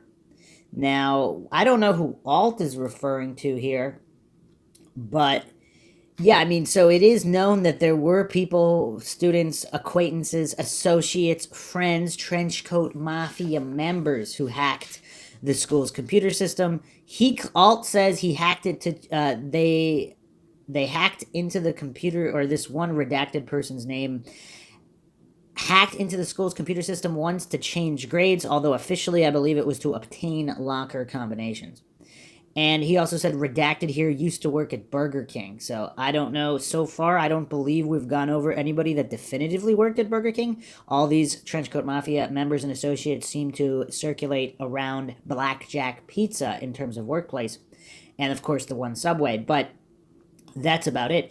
And that they used to hang out with a Dustin Siebold, that they used to drive around with a friend's white Bronco, which we've heard about already.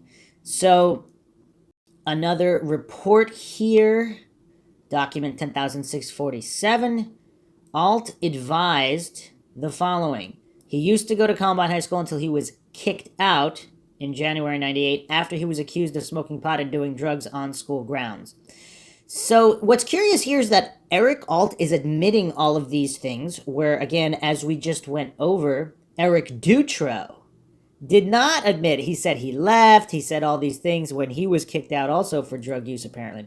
Whereas now we have Eric Alt, perhaps a more honest individual, perhaps not, who knows. He said he met Harris at school and also through Blackjack Pizza, where they both worked. That Alt and Harris began hanging out together at the end of 1996. That Alt knew Klebold only as an acquaintance through Harris, another common theme. That Alt was one of the original students at Columbine High School that wore a trench coat, and further advised he began wearing it after he received it as a gift for Christmas, 1996. That Alt identified the members of the Trenchcoat Mafia as Tad Bowles, Joe Stair, Chris Morris, Brian Sargent, Eric Dutro, and Julie Grunk, Alt's ex-girlfriend. Alt was unable to provide telephone numbers for the aforementioned people to this investigator at this time, stating that he has lost contact with most of them since he moved to Denver in November 98. Now, see, that's a little bit more of a plausible excuse, because this guy moved to Denver. So even though Denver not that far from Columbine on the outskirts of Denver, it's still more plausible than other individuals who simply lived around Littleton or just directly around Columbine. Not that Denver's incredibly far, but again, these are high school students. Convenience is kind of important. Most of them just hang out with whoever's there. A lot of them might not have extra money to spend on gas, especially if they're dropouts and they have fast food joint type jobs and they're spending all their money on bombs or cars or whatever. So yeah, he seems just on the surface, Alt's account here seems a little bit more plausible than the others, even if he is misremembering things. It doesn't seem quite as suspicious as all these others. Alt stated he quit hanging out with Harris before he was kicked out of school in 97, also curious. Alt described Harris as a decent kid and did not expect him to do something like this. Also a far cry from other individuals claiming Harris and Klebold did act alone, and had nothing to do with these other individuals. He said Harris never talked about bombs to Alt, although Harris did talk about guns and indicated that he had access to his parents' guns, and didn't talk about using the guns for anything other than hunting. Now that's curious. That could be him just, again, trying to say he had no idea this had happened, so he couldn't have reported anything. Harris had joked about blowing up the school, but Alt stated he did not take him serious. Now that's curious though, because he's admitting that Harris talked about blowing up the school, but he's saying that Harris did not talk about shooting guns for anything other than hunting. Again, I don't know, but on the surface, Alt here seems to be at least a little bit more trustworthy than all these other individuals. That the group, the Trenchcoat Mafia, also talked about senior pranks. They would like taking the principal's car, riding dirt bikes through the halls, but added they never did. Alt, Bowles, and Stair broke off from the group when they graduated from Columbine High School. And maybe that is true. Again, this is Mindshock. The only thing we know for sure is that we don't know anything for sure. The last time Alt saw Harris was July or August 98, and also that could be legitimate because he can't remember exactly. So this is the previous year, almost a whole year. He doesn't remember the exact day, the exact week, so he's stating July or August 98. Again, possibly trustworthy. When they ran into each other at Southwest Plaza, and he advised that they just chit-chatted about expletive. BS.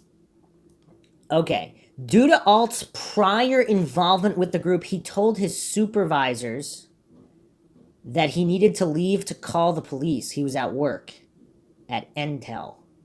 Alt called the Littleton police and spoke to Officer Paul Creedon, who sent an Adams County deputy to pick Alt up. Alt was taken to the command post between 1 p.m. and 2 p.m., where he was interviewed by an unidentified female detective. Alt denies knowledge or involvement in the incident and is willing to take a polygraph examination. When Alt asked whom he suspected as being involved in the incident, he identified redacted and redacted, although he had no facts to substantiate his suspicions. And it's curious, though, how much is the intuition, if he's being honest here, again, if he's being honest, how much is the intuition of former Trenchcoat Mafia or possibly current Trenchcoat Mafia members, how much is that intuition worth? Because they know these individuals better than anybody else. Of course they could be wrong. I'm not talking about that. I'm just saying I find it curious that so many other individuals are named ahead of Dylan Klebold and Eric Harris. Now again, that does not mean anything really. It's just curious. It should be added to the board, not taken as gospel, simply considered and see where the evidence stacks up. Now, another individual who is not discussed is one David Caravan, whose photo does appear in the yearbooks. A Trenchcoat Mafia member that seems to rarely ever be named anywhere or discussed. Apparently, he passed away on November 11th, 2010. So, from the 4plebes.org forum, I believe this was posted under X Paranormal. There's links to 4chan here, so make of this what you will. Again, I'm not claiming anything is true or untrue. There's simply a lot of curiosities here. A lot. A poster here says this. He was an early suspect in the massacre at Columbine High School. Detective Jackson, page 8671.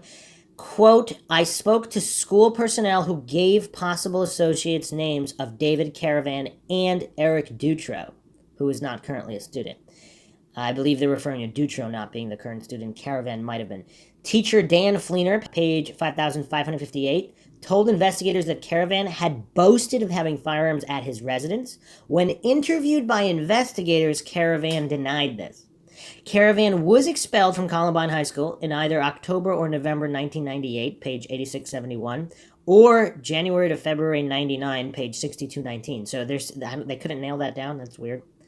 I mean, so either October, November, January, or February, but somehow not December. He told investigators, quote, he personally had been arrested for false reporting, which involved him pulling the fire alarm at Columbine High School on a dare from fellow student, page 6221. School disciplinarian Pete Horvath told police Caravan was a drug user and stated that Redacted was capable of doing something like this. I guess they're assuming they're referring to Caravan. Or possibly Caravan himself referring to somebody else. There is a report indicated that Caravan was seen near the site of the diversion bombs at South Wadsworth. And this is something that does not get enough attention, of course. Who set the diversionary devices? So, page 7092, she said the mother of her friend Dana Remming had reported to law enforcement officers she had seen David Caravan next to the area where a diversion bomb had blown up. Lynn Remy Reming was interviewed and confirmed this, but failed to identify Caravan in a photo lineup. Page 22,496.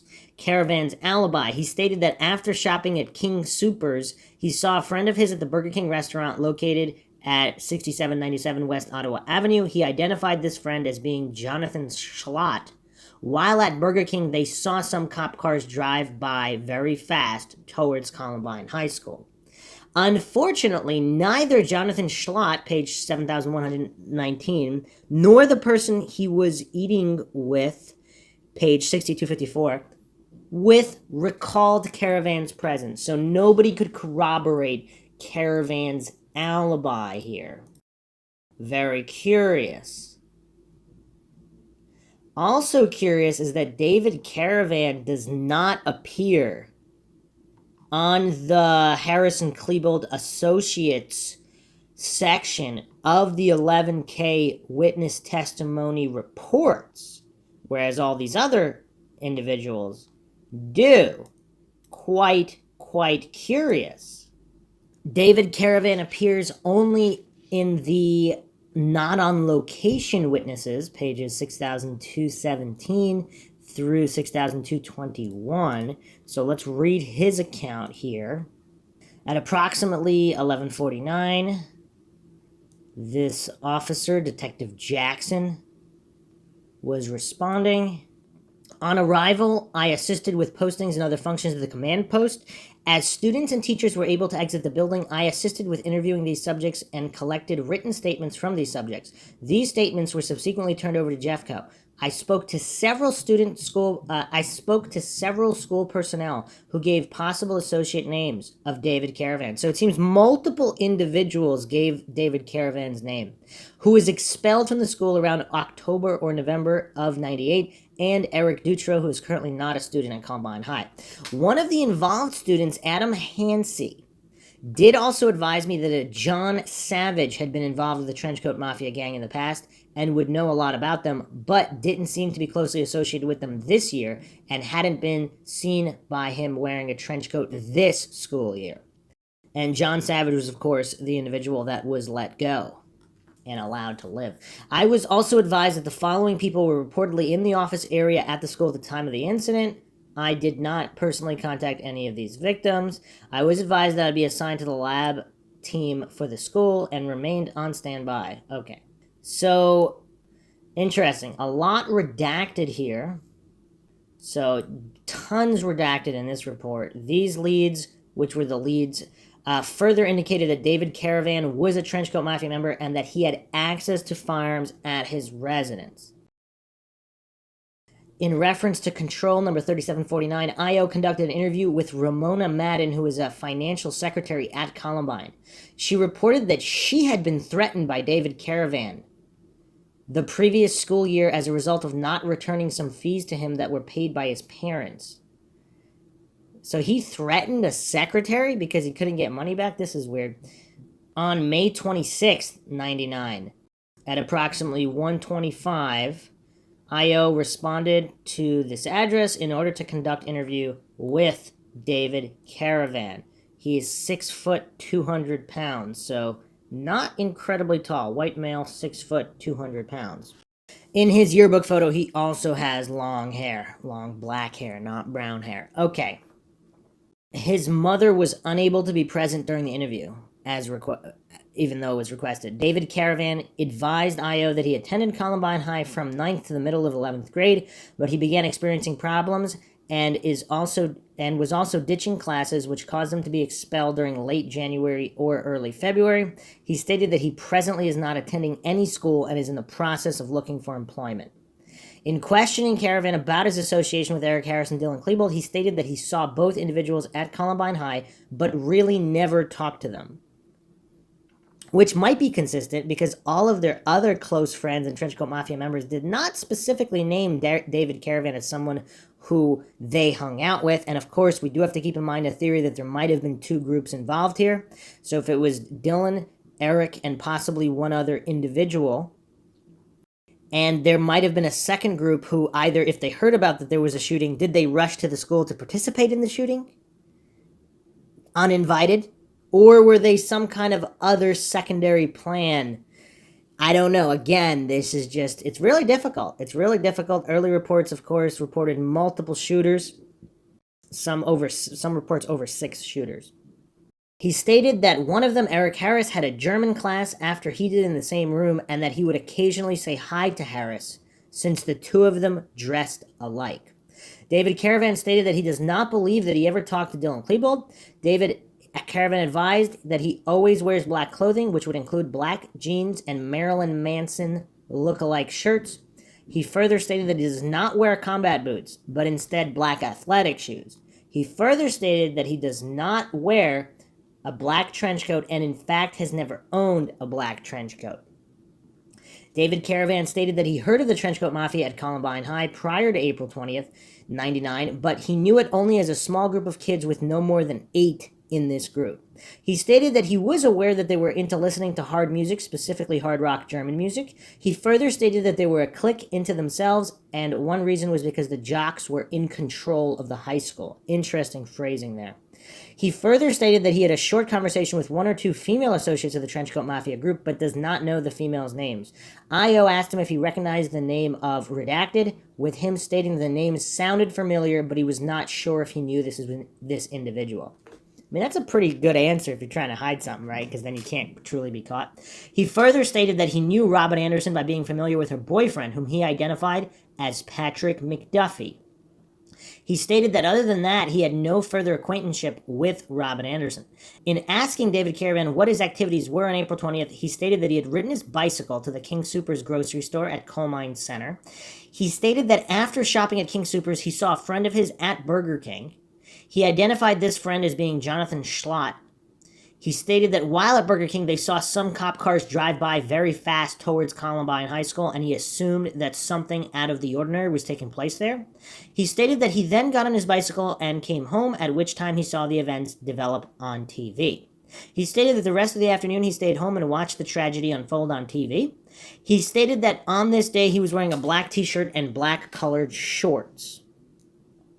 In discussing the alleged threat that he made the previous school year against Ramona Madden at Columbine High, David stated that he was attempting to get his yearbook fee money back since he never received a yearbook. Upon asking him why he wanted the money so badly, he stated that he needed the money either to purchase CDs or to spend on his guitar, but he knew that if the money was sent to his parents, that they would keep it instead of giving it to him. He further stated that he made a stupid threat when he told Ramona Madden and her aide to watch their backs, or something similar to that phrase. He admitted that he did get suspended from school for making that threatening statement. So it wasn't drug use, it was telling a secretary and her aide to watch their backs.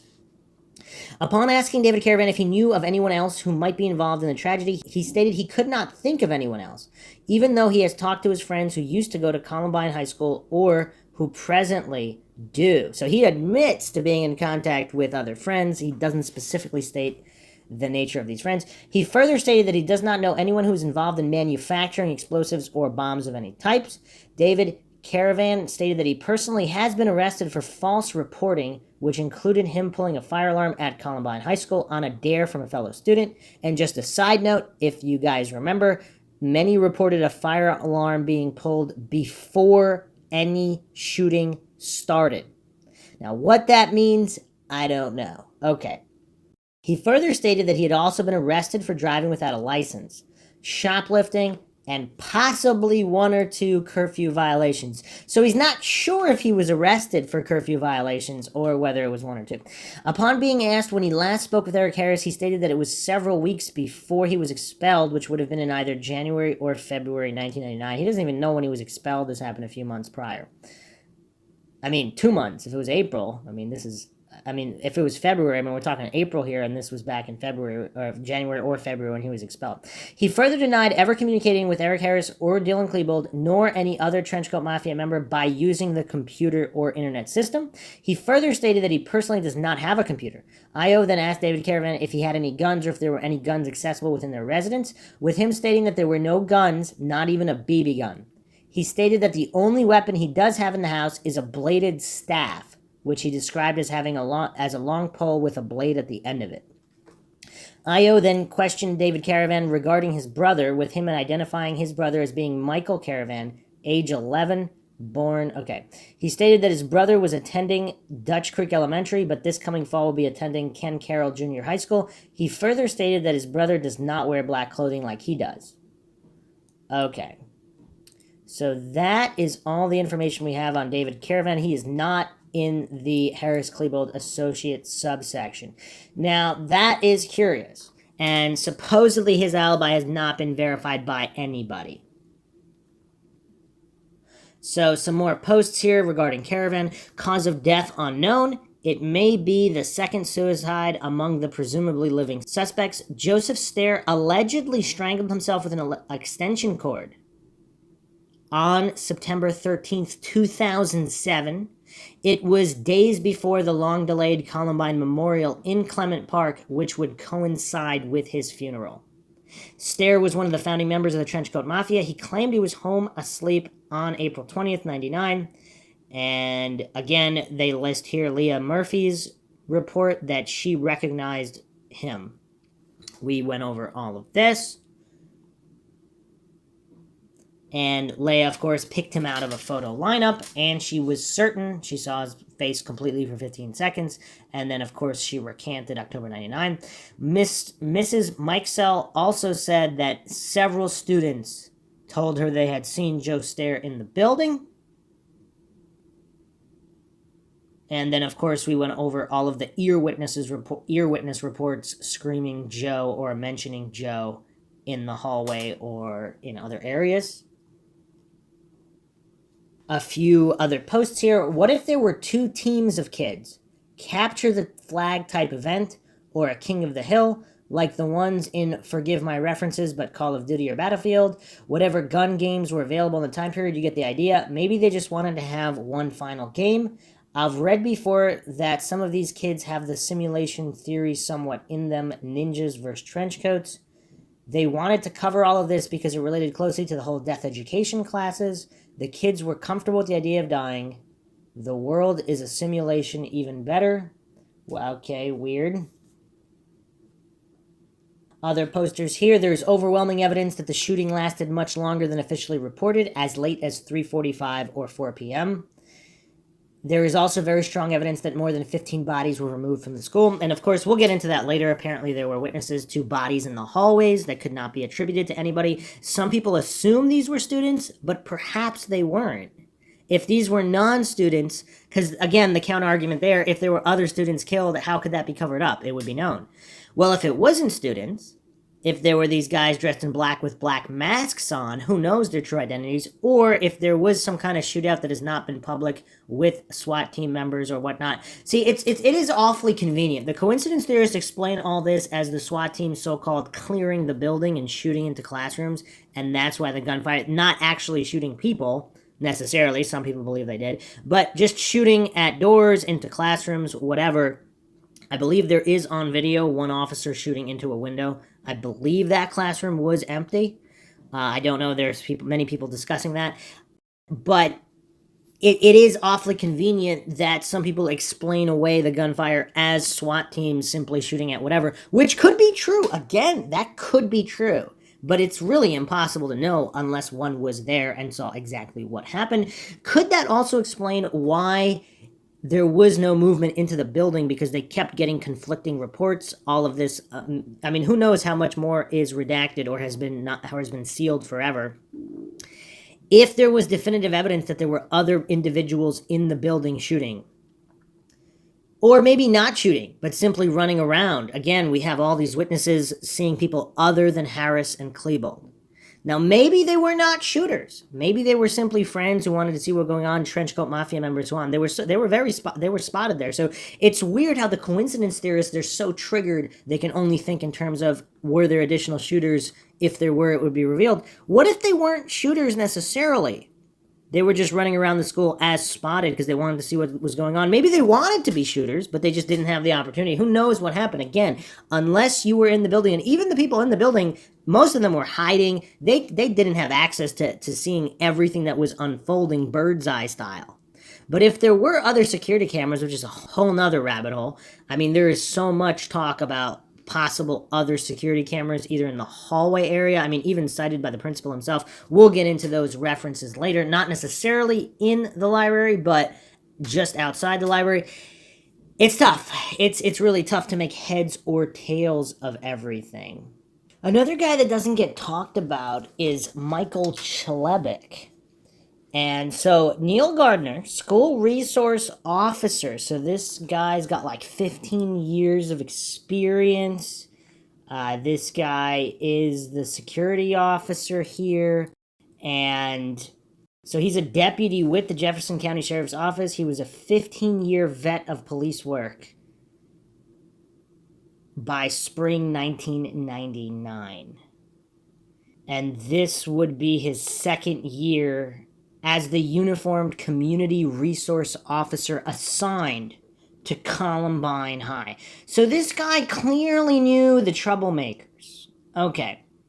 Now, in a document that seems to have disappeared from the internet, but it's listed as 22,303, page 22,303, he said he saw former student Michael Chlebik outside of the school. Quote, Chlebik was expelled in 1997. He was part of the Trenchcoat Mafia and very volatile, always wears fatigue. So even if this report from Gardner is not accurate, but it's just curious that not only are all these students, but all these faculty members are naming specific individuals. They know exactly when they were expelled. They know that they were part of the Trenchcoat Mafia. They were problem students, whatever.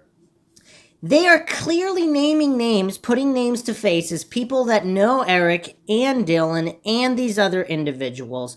And they are naming them. Again, that doesn't mean they were involved in the shooting, but why do all the coincidence theorists hallucinate and pretend that all these people are mistaken simply because the official narrative on the Idiot Box, or at least as it appears on the Idiot Box as of today, was that no one else was present? I mean, it's just curious. It's curious. It's very, very curious.